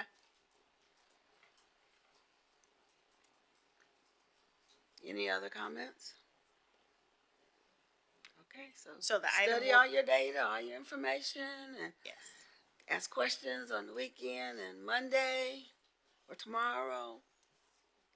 So then the item we'll bring back on Tuesday is will whether or be not we, move forward, and is it the 3 cent or the 5 cent I model? say we bring a motion for maybe the 5. Y'all, And Ms. now West- y'all speak up. Yeah. Well, again, like, there's some more reviewing that we need Y'all to need do. to work, yep, So I think any motion language that gets drafted should include both options. include both, okay. Bring language for both. Ms. Westbrooks, and if you'll clarify once again, and I know you were giving the numbers off the top of your head, so we want to make sure and get those numbers clear.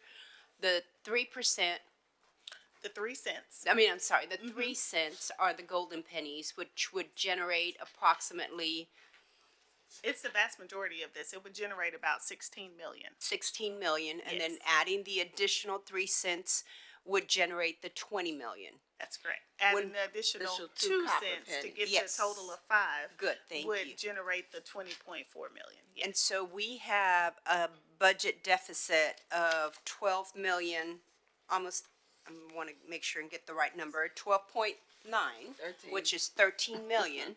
So we would, the VATRE would offset that deficit, which that deficit we carry on. It doesn't stop after 1 year. It's in our budget. And then we would increase this 8.3 million if we wanted the salaries. Right, so we have 13 million plus 8 million. That's more than 20. Mm-hmm. See it, it's actually, and that's pretty close to balanced. It's under $1 million, so it's very close to balanced. But yes, but you're right, it's more than 20. So if we wanted to do both, take care of the deficit, the $13 million deficit, and do salary increases for the staff, and looking at the one that focuses on teachers with 61%, we would need the full 5 cents to get there. That's correct.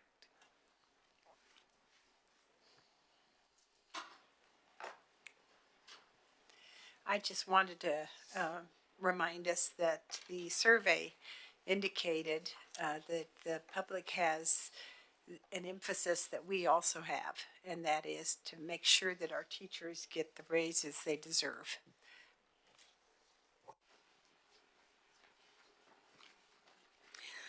So I'm going to repeat Ms. Westbrook's question. Is there anything else you all need, quite frankly, to be prepared to pass the budget and whether or not we're moving forward with the VADAR? What I asked for, Dr. Hinojosa already said she would provide in the update. Okay. Everybody's good? Okay. We got 1 minute to stick to my timeline. Yes. Okay, and we're good. I just want to make sure that those August dates stick, because we will be, if the board chooses to move forward, we will be moving through some steps that we haven't ever done before. So I just want to make sure we kind of put a pin in those dates, and we remember those, and we'll talk about them again in June. Thank you, Ms. Westbrooks and Mr. King. For our next item, I'd like to recognize our Chief of Innovation and Student Success, Dr. Matthew Parasol. Thank you, President Durant. Good evening, members of the board, superintendent, and those in our audience today. Can I make a comment? This item is going to be for our instructional materials, and we're going to take a 10-minute break so that we can go out and see those materials. You can continue. Thank you, ma'am. This item can be found on page 61 of your packets.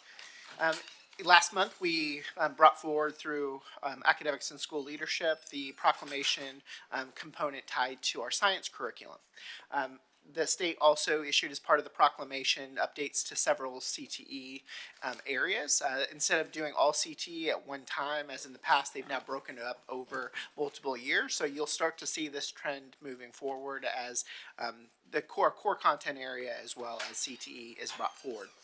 And so in alignment with that proclamation, our director of CTE, Ms. Cynthia Williams, and her team have been busy with teacher committees and reviewing materials, and so they're excited to share the work that they did as they helped ensure that we are increasing student outcomes, increasing equity, and making sure that students are having every opportunity in our career and technology education courses.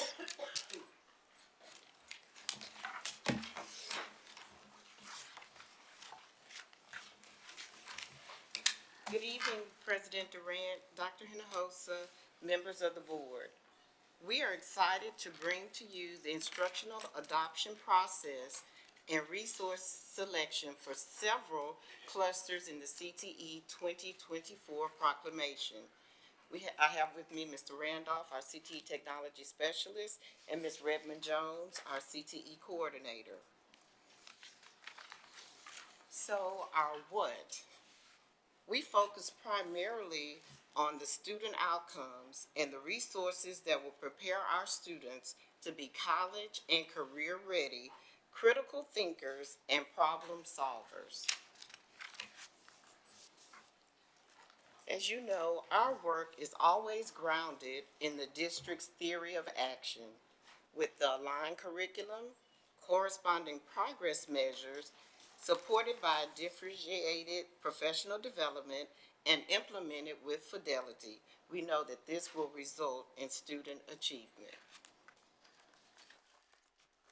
So the State Board of Education issued Proclamation 2024 for certain career cluster areas in CTE. They met in April 2022 to call for Career and Technical Education Proclamation 2024. The adopted materials will go into our classrooms in 2024-25 school year. So they didn't do all clusters at this time, but we did chapter 27, which is career development, and chapter 30, which includes the clusters for education and training, health science, hospitality and tourism, law and public service, STEM, energy, and our middle and high school career development classes. So for our district process and timeline, in September 2023, the CTE department reviewed the requirements and opportunities in Proclamation 2024. Then in October, we created a process to ensure flexibility and conduciveness for teachers' schedule and their workload. November 2023 through January 2024, Mr. Randolph contacted all eligible vendors to receive online access to textbooks and resources.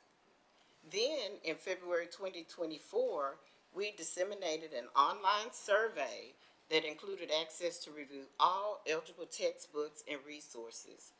Vendors also granted permission so that the teachers could gather support and input for our students using the online platforms. March 2024, our team, the CTE team, reviewed the survey results and gathered the selections. I would like to introduce our program specialists. Please stand. Mr. James, Ms. O'Brien, and Mr. Rios. And we also have our CTE compliance coordinator, Mr. Hayward. Now, Ms. Redmond Jones will share the committee review rationale. So there are several considerations that factor into the review of instructional materials for CTE. You can see these considerations on the screen now. In addition to alignment with TEKS, certifications, and student organizations, I'd like to point out a couple of items that highlight our commitment to providing quality instruction for all students. Mrs. Williams is holding up copies of a few sample resource guides.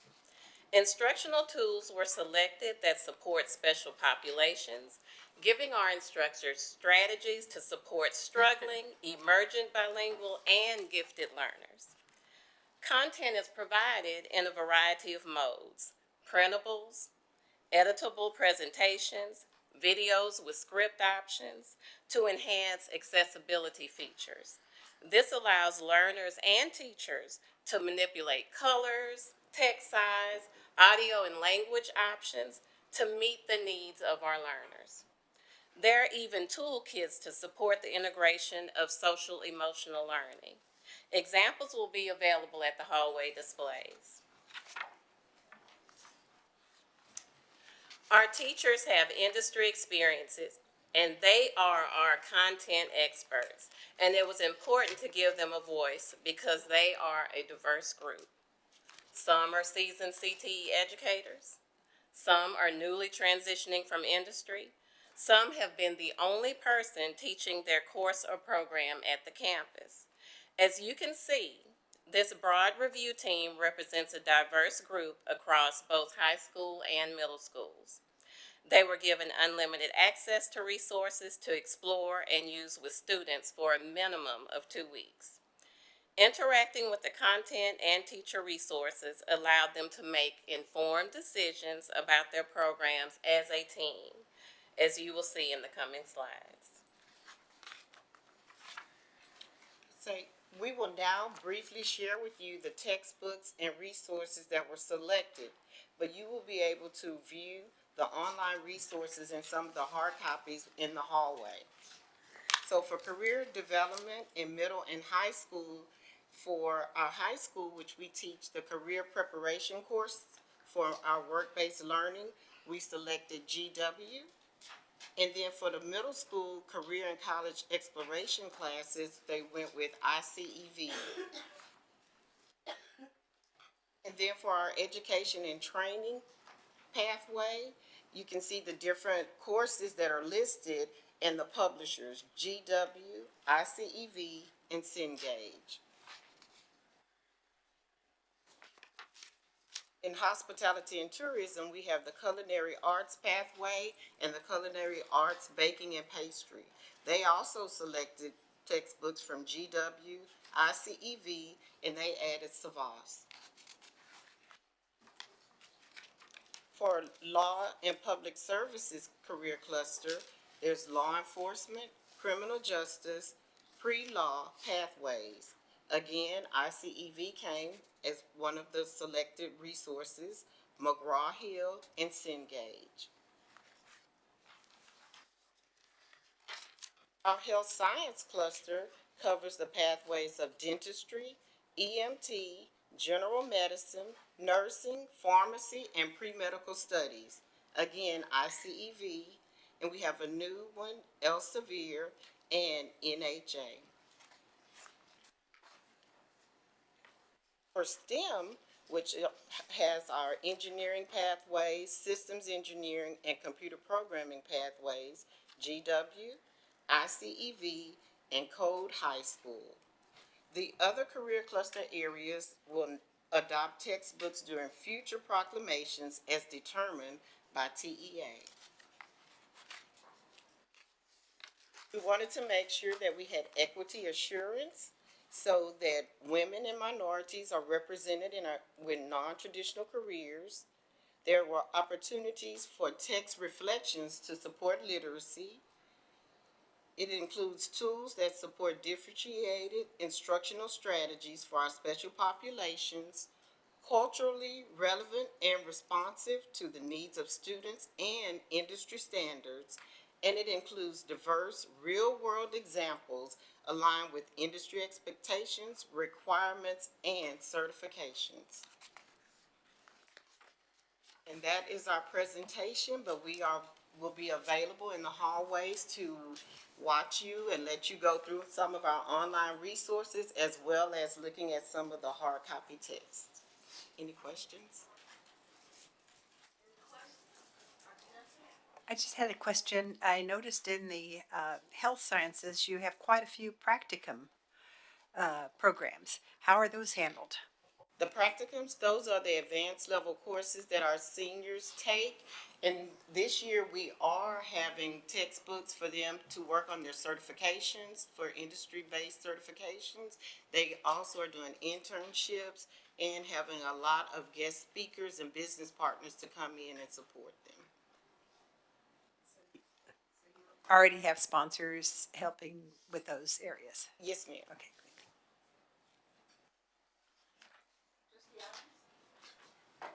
I'm wondering about where in the CTE curriculum we talk to students about professional conduct, soft skills, things of that Interview nature. skills, resume writing. Is there a textbook for that, or? It is embedded in all of our CTE courses. It is in every textbook. It starts with middle schools all the way through the pathways. Thank you all for your presentation. I was very glad to see that the teachers got a chance to utilize the resources with students. I know we talked about that during the last textbook adoption, just so they got a chance to explore and engage with it. I'm curious, you said that the students gave input. What were some of the feedback that students gave? Like, what did they want to see in their or experience in their curriculum? Well, the students, they were working with the teachers in the classroom, and that helped the teachers to make their decisions we didn't bring with us Okay. what the Okay. students said, but they were working with the teachers. Okay. Is it possible to, I don't know, somehow to get some feedback? I'm just curious, what do our kids want to? Well, we know that they want the hands-on. They love Yeah. anything that they can do on the computers. Yeah. Any type of device when we can incorporate their cell phone, their laptops, where they're actually doing simulations, those kind of things. That's what they want. Interesting. Oh, I was gonna say, and especially in like the health science areas where they can have the simulations for different procedures, different body parts, and all of those different things, they get really excited about that. Interesting, McDaniels. If you'd like some street data, we could probably Exactly. send out Yes. some surveys to those teachers that utilized it to get what was the student feedback, and we can pull that together and put that in a board update for you. Yes. Thank you. I third that. Yes. We're reading the book Street Data, so he's speaking my language there. And then one piece, speaking of street data, we do a great job on the front end when we have these textbook selections to get the committees together and pulling in the feedback. So I would love to, or I guess I should ask, do we have plans, or how do we intend on continuing to have a feedback loop to know how teachers are experiencing the curriculum, how they feel about the textbooks as they implement them? Like what's missing, how it's going? The next step after, when the board approves the textbook Right. selections, and then we start ordering the textbooks, the teachers are then given more access because they have to start updating curriculum based on the new TEKS. So then they'll start writing curriculum using these resources to add in all of those pieces.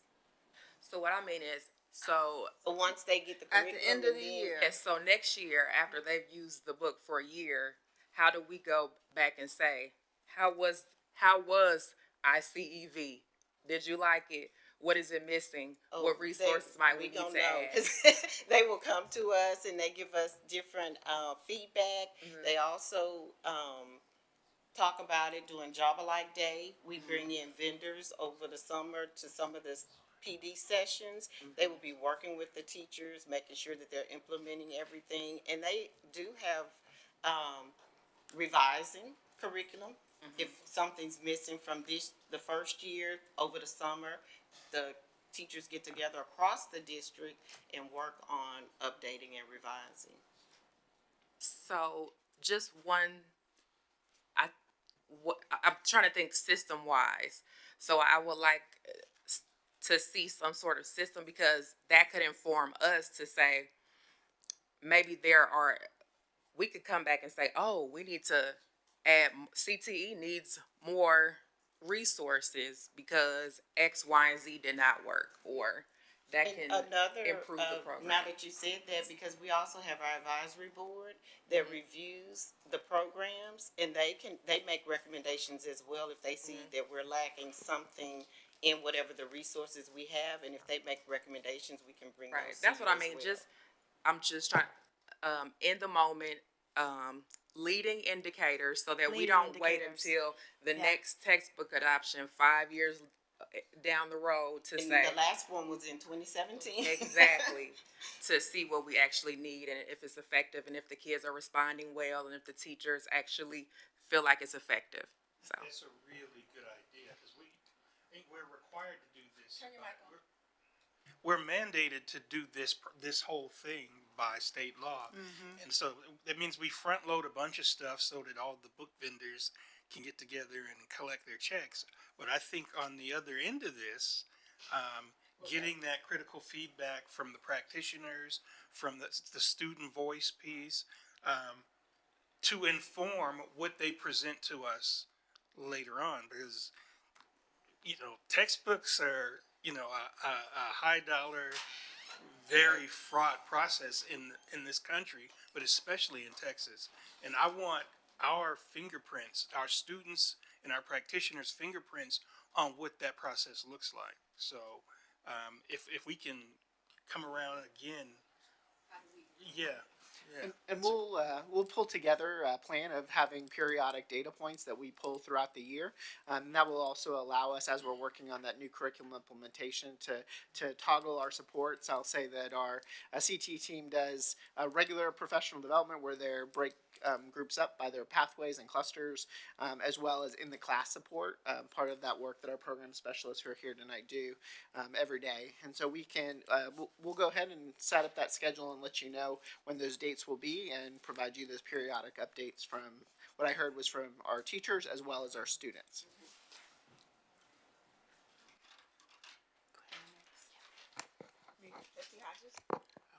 Ms. Williams, and thank you all for your, the information, and, Ms. Williams, thank you for your leadership with CTE.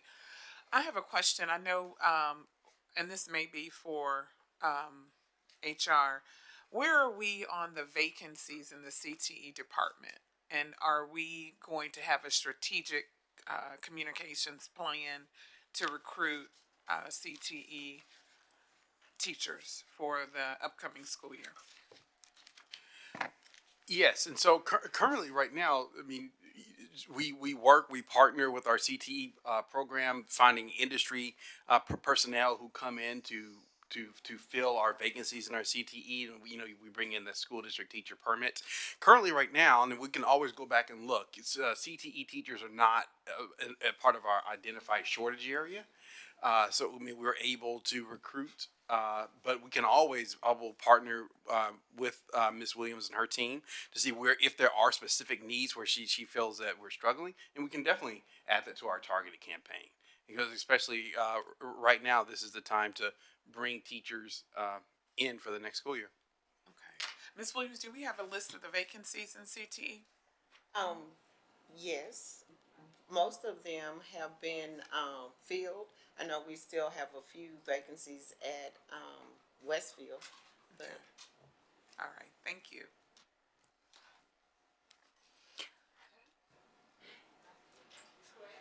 I just wanted to piggyback on Trustee McDaniel's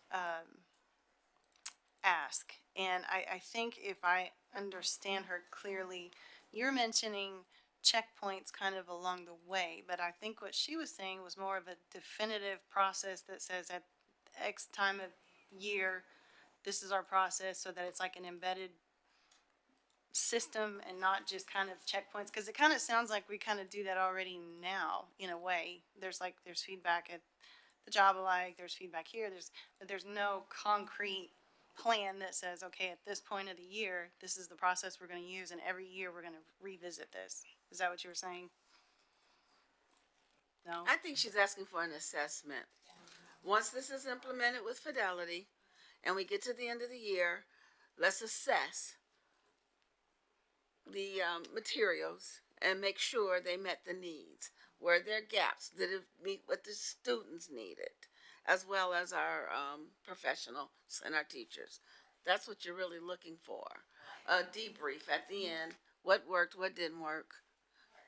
Also, Do we continue with that, actually? also at the end of the cycle, because these adoptions happen over a period of years. And so we have kids that are in the 8th grade now that'll be using these materials, and then they'll be sitting for IBCs right around the time we're about to start looking at new materials. And so they are very valuable resources in terms of what the new materials should look like, because they've been using them for the last 3, 4, 5 years. So I think that's a really good idea.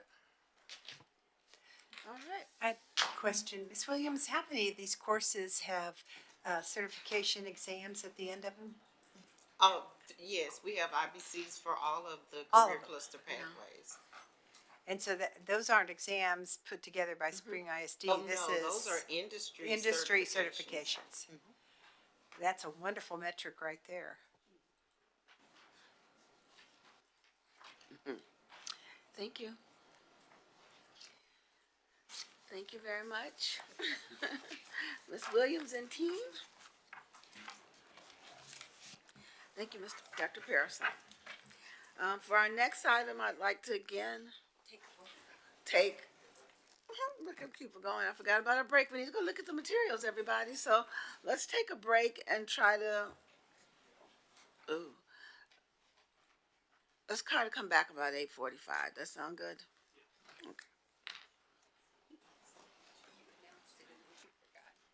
I know.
That really worked. Got everybody ready. It did. Everybody's like,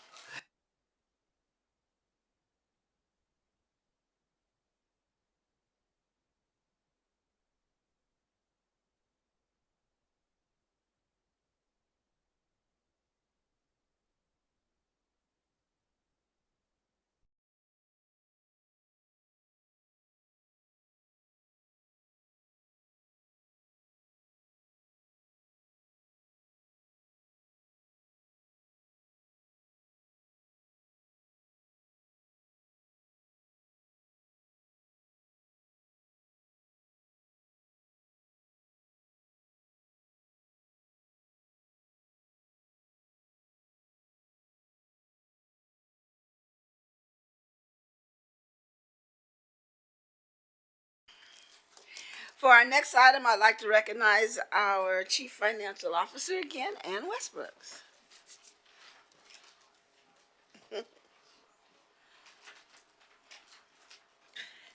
Good evening again. Thank you, President Durant. Our first item begins on page 77 of your binders, and it is the monthly report of the taxpayer refunds.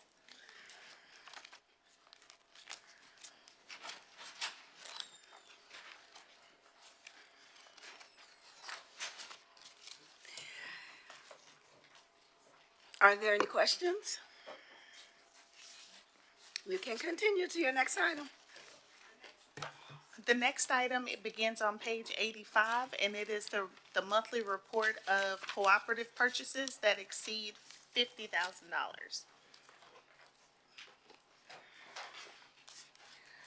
Did anybody have any questions on the co-op purchases? I just had one. Could I get more explanation on the Human Services Recruitment and Retention Fellowship Consulting?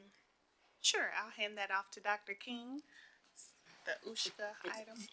Yes, and I believe it was in last week's board update or the week before, I provided an update on the grant from the Houston Endowment, partnering with Urban Schools Human Capital Academy, in which they provided us $500,000 to our HR department to work on becoming a more strategic partner in strategic staffing and being a more efficient in our processes, to develop principles as human capital leaders, and to work on, like I said, HR efficiencies.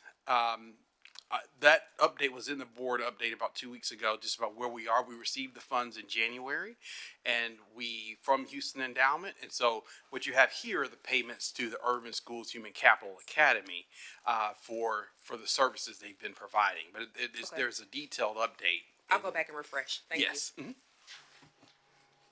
Thank you. Have any other questions? Ms. Westbrooks, you can continue. Okay, our next item begins on page 89, and this is a competitive seal proposal for campus painting and flooring projects. And we have a recommended vendor that's listed on page 89. The budget for this project was the $6.2 million. The recommended awarded vendor had a base proposal of just under $6 million at $5,995,000. And so the difference between that budget and the base proposal just leaves the district with some contingency if there's additional campuses that need to be added, that sort of thing. And so that's the recommendation, as I mentioned, is on page 89.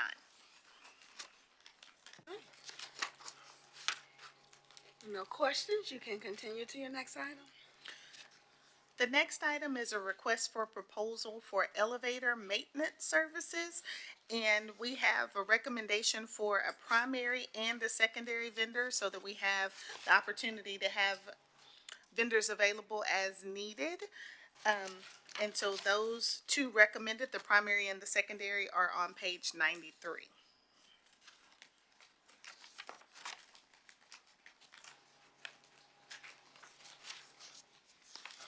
Were there, Ms. Hodges?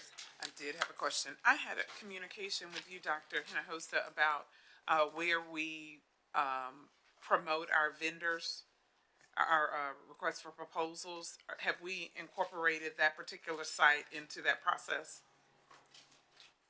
let's see, I don't see Mr. Ellison. Yes, we've done that. Remember, I shared that it was, they had been bought out, not bought over, bought out. And, so yes, we're, posting there too.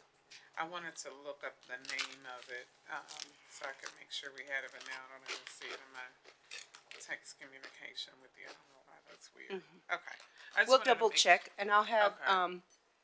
Ms. Westbrooks, we'll have him double check. Okay, thank you. And if I can find the email with the name, I'll send it, I'll resend it so it'll be on the top of your email. We wanna make sure that we're, and what I'm referencing is I received, 2 communications from someone who was not aware of any of the bond, the RFPs that we had out, and apparently they were on one site, but, and that information wasn't posted. And so since then, we have, Dr. Hinojosa sent me the link so that those particular companies can register on our site, and then they will receive an email once we have our RFPs available, but then also we'll also advertise on these other sites as well, so that we can make sure we have that everyone's having access and the ability to apply for those contracts. Yes, Thank ma'am, you. and that's Bonfire. That's all. I knew it was a B, I That just was need it, to look at because that you Bonfire. CC'd me. That was Yeah, it. It was okay. that was Okay, it. all right, thank you. Because I remember saying bonfire, and then when I read it, I was like, oh. Okay, if there are no additional questions, then the last item that I have for this evening is the list of broker-dealers. And so each year, we bring our investment policy forward with any revisions, and we did that earlier this spring semester.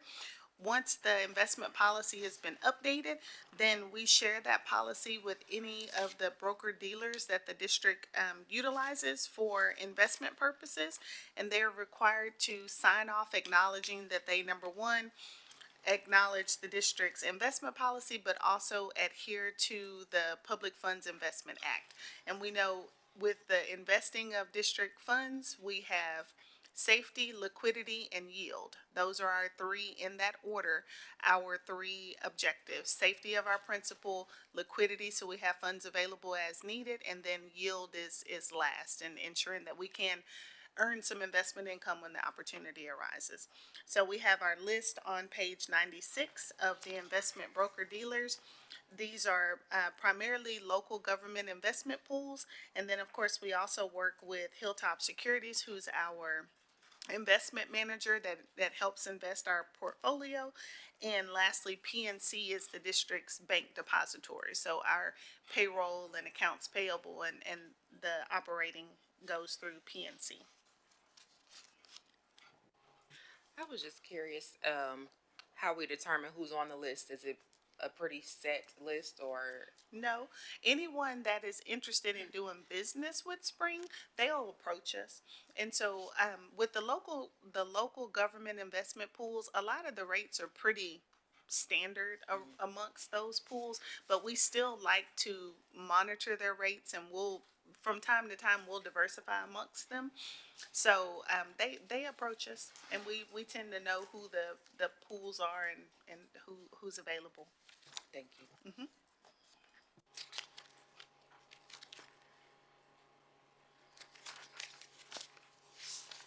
Madam President, that's my last item unless there's any questions. Yep, I was giving a second. No more questions. Thank you, Ms. Westbrooks. For our next item, I'd like to recognize our Chief of Innovation and Student Services again, Dr. Matthew Parasol. Thank you, President Durant. This item can be found on page 105 of your packets. Slightly updated process for us moving forward with efficiency and sharing the grants or gifts awarded to the district, as well as being able to share with the public and the board the total value. As you know, we have been very adamant about going out and seeking partnerships to bring additional funding into the district. You can see, starting on page 106, a list of those grants in excess of $10,000 for this period of May, covering multiple things from esports to our curriculum implementation, and also STEM through expansion of Project Lead the Way. The total amount of grants for this period is $2,722,395. Any questions? Just a quick question. I didn't know Project Lead the Way had an elementary branch of it. So that's amazing because I think we've had discussions lately that seems that kids in fourth and fifth grade have already decided kind of what they want to do. Yes, absolutely. And one of the exciting things about the design is that it's very flexible. So the campuses will be able to choose that implementation, whether that be through their like lamp rotations, where as they go into the library, we've had those maker spaces, and it can be part of that curriculum brought in with the robotics that we also got a grant for last month. And that utilization, it could also be done through different classes, like science class is often a great opportunity as well, after school, even summer. So the curriculum is very diverse, and it goes from pre-K through five for elementary, and so it's covered at all grade levels. I have a question about the LASSO grant. I know that's a newer TEA grant, and we already have Amplify and Carnegie Math who come and they are already providing professional development around high quality instructional materials. So I'm wondering, how will we make sure that there is alignment and teachers are not receiving conflicting or, overwhelming messages? It's a continuation. So as ESSER tapers off, this will continue to keep us afloat with the type of professional development support we're going to be able to provide. Also, more so, what's really exciting about the 2.5 million that we're also receiving is that this will also help us continuation of helping support the funding of all of our materials. The ESSER has been a big push in helping us be able to fund all of our HQIM resources. Included in this as well is PD, just like what you said with the training of our teachers, continuing our professional development. The other big piece too is creating an instructional framework. Even if we go through an adoption process in the future, not if, we will, and let's say it's not Amplify, Eureka, or Carnegie, we will have a math and a literacy framework that will be able to continue to sustain all the pedagogical practices that we've established. And then the third thing, which is exciting about this grant too, is it will also help us carry on with our resources, both print and digital, to help continue to sustain and support our HQIM resources. So there won't be anything layered on top of it. We're still utilizing our same partners that will still continue to come in from our HQIM partners that will continue to provide that level of support that we've been receiving in previous years. So what I'm saying is, because we're still going to be getting Eureka, Carnegie Math, Amplify is coming in, and now is it Region 4 that's providing the support from the LASSO? Region 4 is a partner. We also have we're also engaging with Carnegie also, who's going to keep providing that level of support for our frameworks. Right. So what I'm saying is, how are we making sure that so how do we make sure that Region 4 and Carnegie are aligned with what Amplify, Eureka, and Carnegie Math are? Right, absolutely. And what helps is that, out of the 40 plus public school districts that Region 4 supports, is that, we are one, well, not including charters or anyone else, but we are one of a handful that are utilizing these resources. So the individuals at Region 4 are also trained to be able to work with the districts that are utilizing these HQIM providers. What's also good too about our Region 4 partners is that they also take direction from us on what we need. So they do provide a very prescribed service, but they also lean on us in terms of what we're needing from them. Sorry, my eyes keep watering. Did that answer your question? Yes, you're going to tell them what we need, and Yes, ma'am. and make sure they give us what we need. I just know, sometimes it can be, you can have so many people come and giving you trainings to where it can become overwhelming, and teachers are already, it can become confusing. And so even if this is just throwing it out there, I don't want to get out of my lane, but even if Region 4 and Amplify and teachers could have collaborative meetings to where everybody is Oh, on one well, page. we do have that. We call those partner stakeholder meetings. There we And go. so I convene those groups on a quarterly basis to ensure that we are aligned. There's my answer. That's exactly it. So we do convene those meetings. Those are very robust. I or Dr. Harris leads those meetings. And you know, you're right. Like last year when I came to the district, we had about 9 different partners that were providing different types of prescribed supports to schools. So what you would hear from principals and teachers is, how do I know which partner is doing what? Right. And so that was a great Who do I opportunity listen to? for us to bring, to have partner stakeholder meetings, to make sure that they're aligned on what we need and that we are, you know, those checks and balances exist. And so, yes, ma'am, we do have that. Thank you.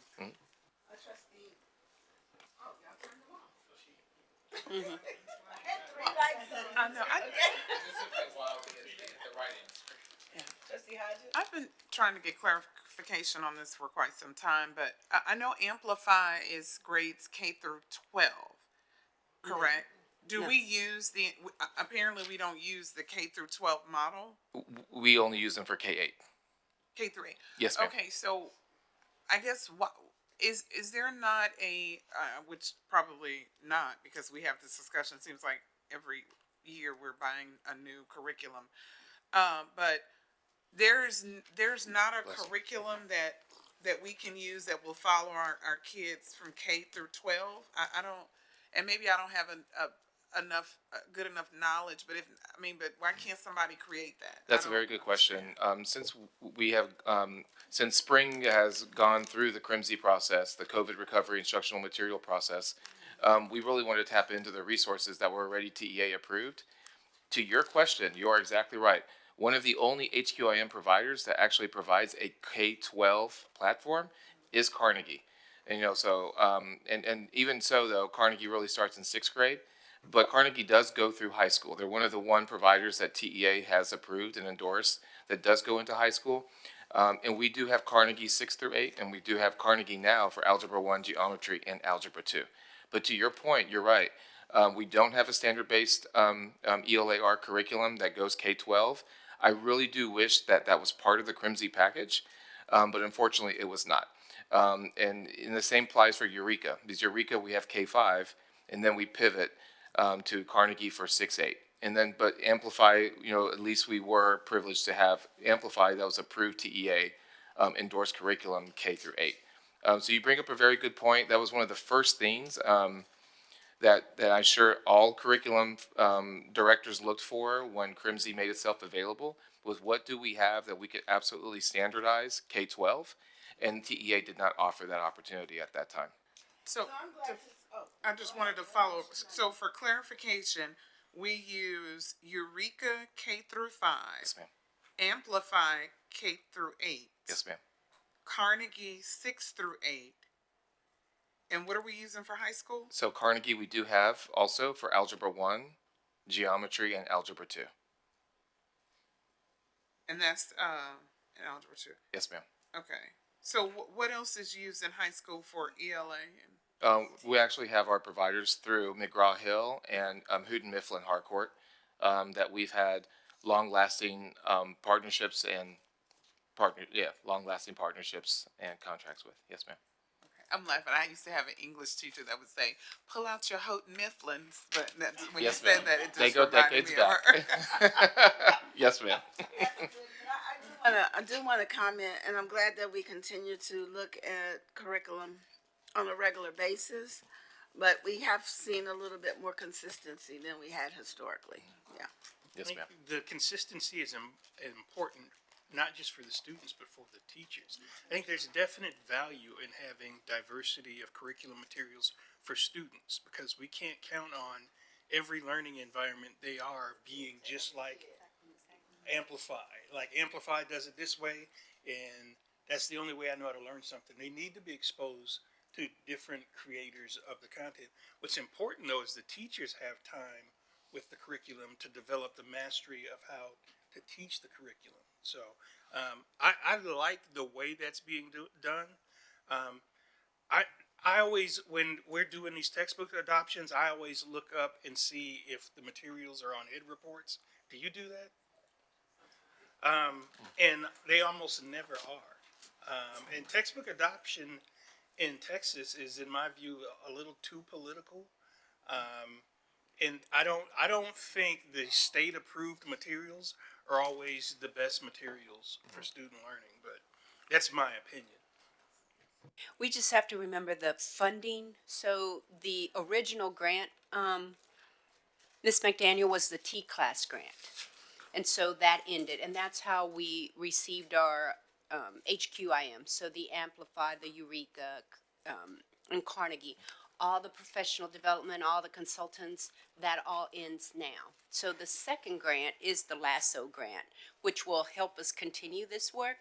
However, all of it is tied to what the state has said. You'll get this money if you use this curriculum. We have districts that have chosen not to use that curriculum. They will not get it fully funded. They'll get a portion of it, but it will not be fully funded. For us, to date, this is finished starting our third year, which now we have better, our teachers are in a better groove, the students are in a better groove. Now's the time that we need to really be able to analyze, is it still giving us the results? Do we need to do any adjustments? As the children change, as everything changes, we need to be able to do that. The state is also doing that for Eureka Math because it's not necessarily yielding the results that we expected. So it is, consistency, continuity is really critical, but we're at that pivot point now that we need to be able to analyze and see, are we getting the results? Do we need anything else? Are there any gaps that we need to be able to do, but stay consistent with the curriculum and then figure out if there's any gaps. For us, if we could get something for high school, it would be ideal. But with the ELAR, the reading program, the writing program, we're looking not only, these are all credited courses, but you're also looking at dual credit courses, AP courses. So there's so much variety, and to be able to get that consistency is a hard part. English 1, English 2, English 3, English 4, it's not even the same vendor all the way through. So it's that consistency that the students need and the consistency that the teachers need. So it's very difficult for us. At least going through Carnegie now, we'll have some consistency for the students because they will be used to the organization of the materials, and so will the teachers. So we're moving in that direction, but if we could have that for high school would be so helpful. Can I make an ask? Because what Ms. Hodges just did, can we maybe get a memo on which curriculums are for which grades that we have now? Can we get that in the update? Absolutely. Okay. Dr. Quayle, you used the acronym CRIMSI. What is, I'm trying to figure it out. Oh, yes, I'm so sorry. Yes, ma'am. It stands for COVID Recovery Instructional Material Support.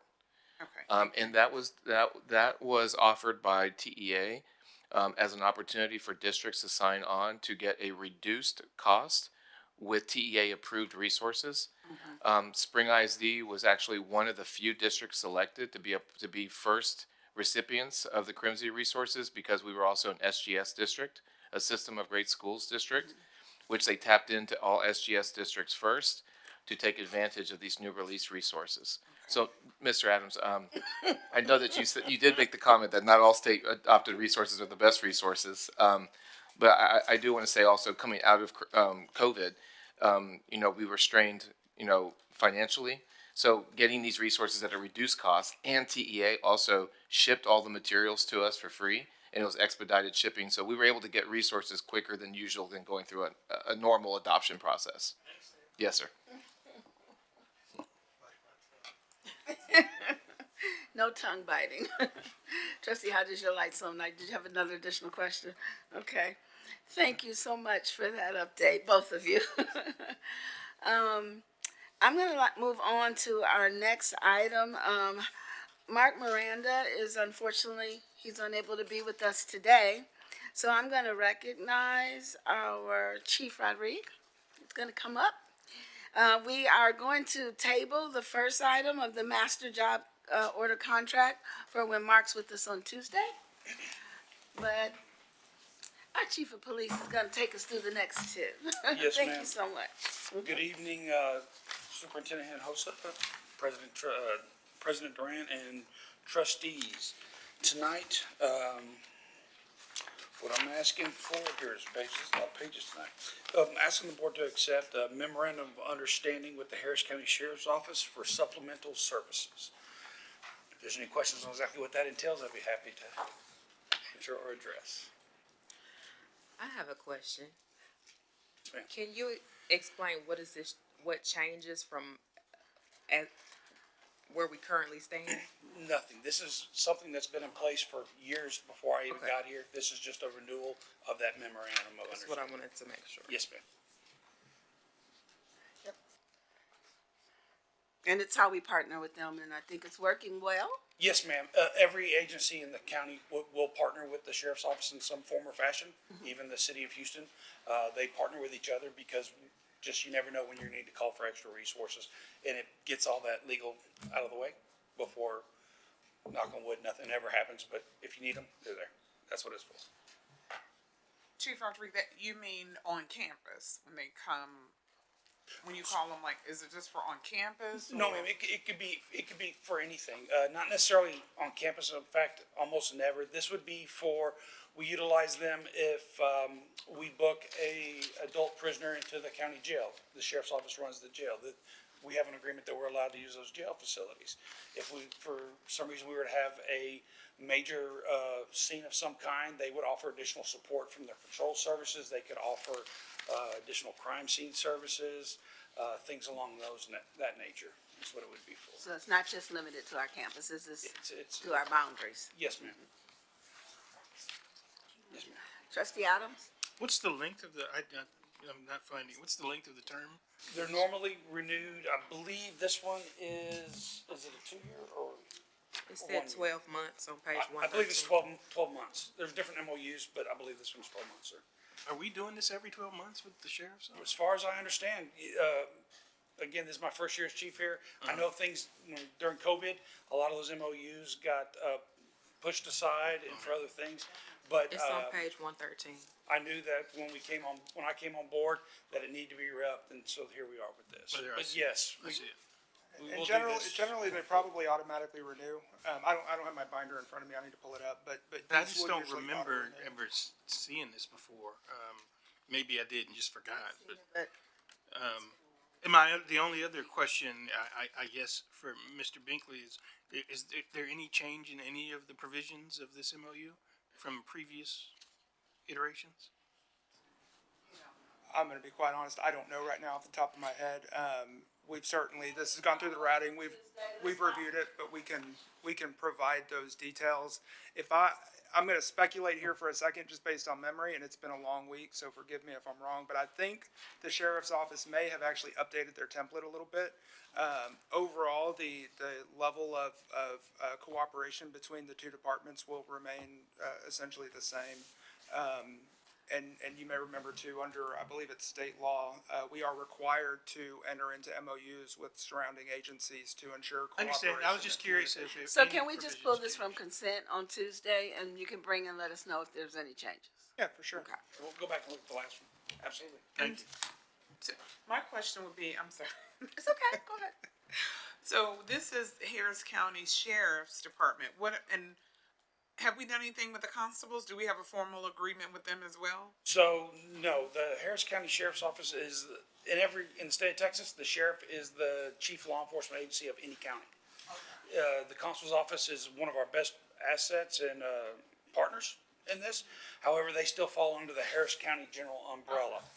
Yes, ma'am. And we also have an expansion going on with them right now, with Yes, Precinct 6, if you want to talk a little bit about that. Absolutely. We have a new, patrol district coming to Harris County. Sheriff Gonzalez has identified an area, in the I-45 corridor that's a particularly active area. And, he's concentrating some efforts there, trying to, help rejuvenate, along with working with community leaders, community members, and law enforcement to team up to try and, get the area cleaned up. It is a an area right now that's pretty high in violent crime, and they're looking to address that. And again, there's not just a law enforcement approach, but from what I understand, talking with Captain Kateris, who's going to be the captain leading that district, it's going to be a holistic approach. It's law enforcement, like I said, community leaders, residents, and they're looking for partners and help. So we're going to help them. Yes, ma'am. Going right next to Right, Ponderosa Elementary. next door to Ponderosa Elementary. The substation will be directly next there on Butte Creek, from what we were told the other night. My only question was, I noticed precinct 6 is like southeast of like a portion of downtown and then southeast? We're talking about two different things. Okay. So there are 8 constable precincts within Harris County, which, yes, that's what you're talking about. Okay. This is the Sheriff's Office Patrol District 6. It could easily be Patrol District D or E. The sheriff decides to name his patrol districts by number, and it's going to be their District 6. It's a new district they're creating. Have we done an article about that yet, Shane?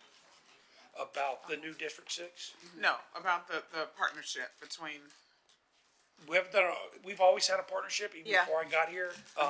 And they're probably, I believe they said 18 months out before they're actually gonna be in that building roughly. Don't Okay. quote me on that. But they're already patrolling the area, but they're building up a new team to try and address the issues. But yes, ma'am. It's a continued partnership that's been here. Okay, that was a lot more questions than I No thought worries. you were gonna get. I don't get to come up here much, so, it's good. Let's talk. Secondly, should I, you want me You to go can on to the next? continue, yes. Yes, ma'am.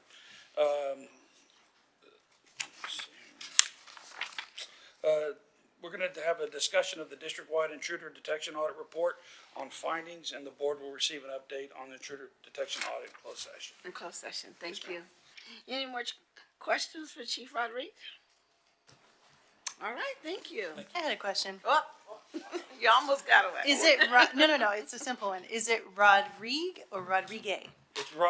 It's neither really. If you wanna go back to New Orleans, it's, Rodrigue, my grandmother would pronounce it. My goodness, But, we've been saying it wrong. But I get it about 5 or 6 different ways every single day, so Rodrigue, whatever. That's appropriate. Rodrigue? Rodrigue? Sure, yeah, Rodrigue. My kids all say it different, so even they don't know. Rodrigue is fine, or just call me But that's Chicken good Nugget. for me, cause I'll mess up a name in a minute. so it's Louisiana? Yes, ma'am. Yes, ma'am. Oh, okay. It's from my family's from the wards in Louisiana. Is where I'm first generation Houstonian. Everyone else is from New Orleans. Oh, okay. Absolutely. You have to come by for some red beans at the PD. I make it every once in a while. Thank you.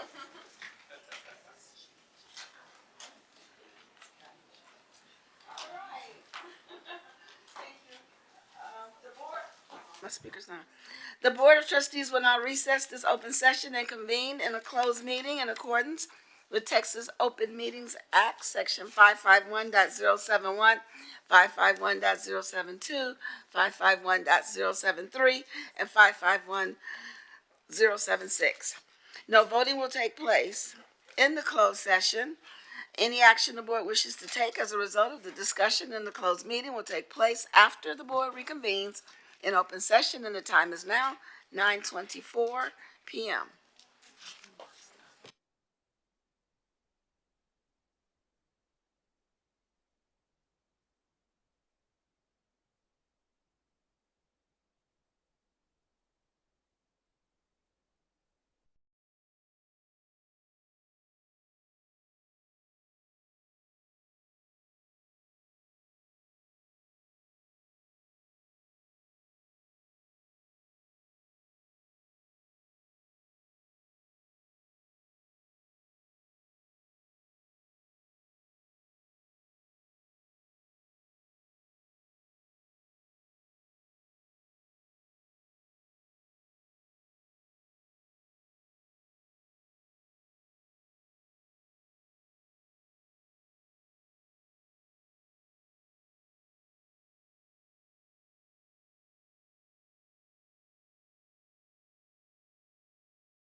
schools?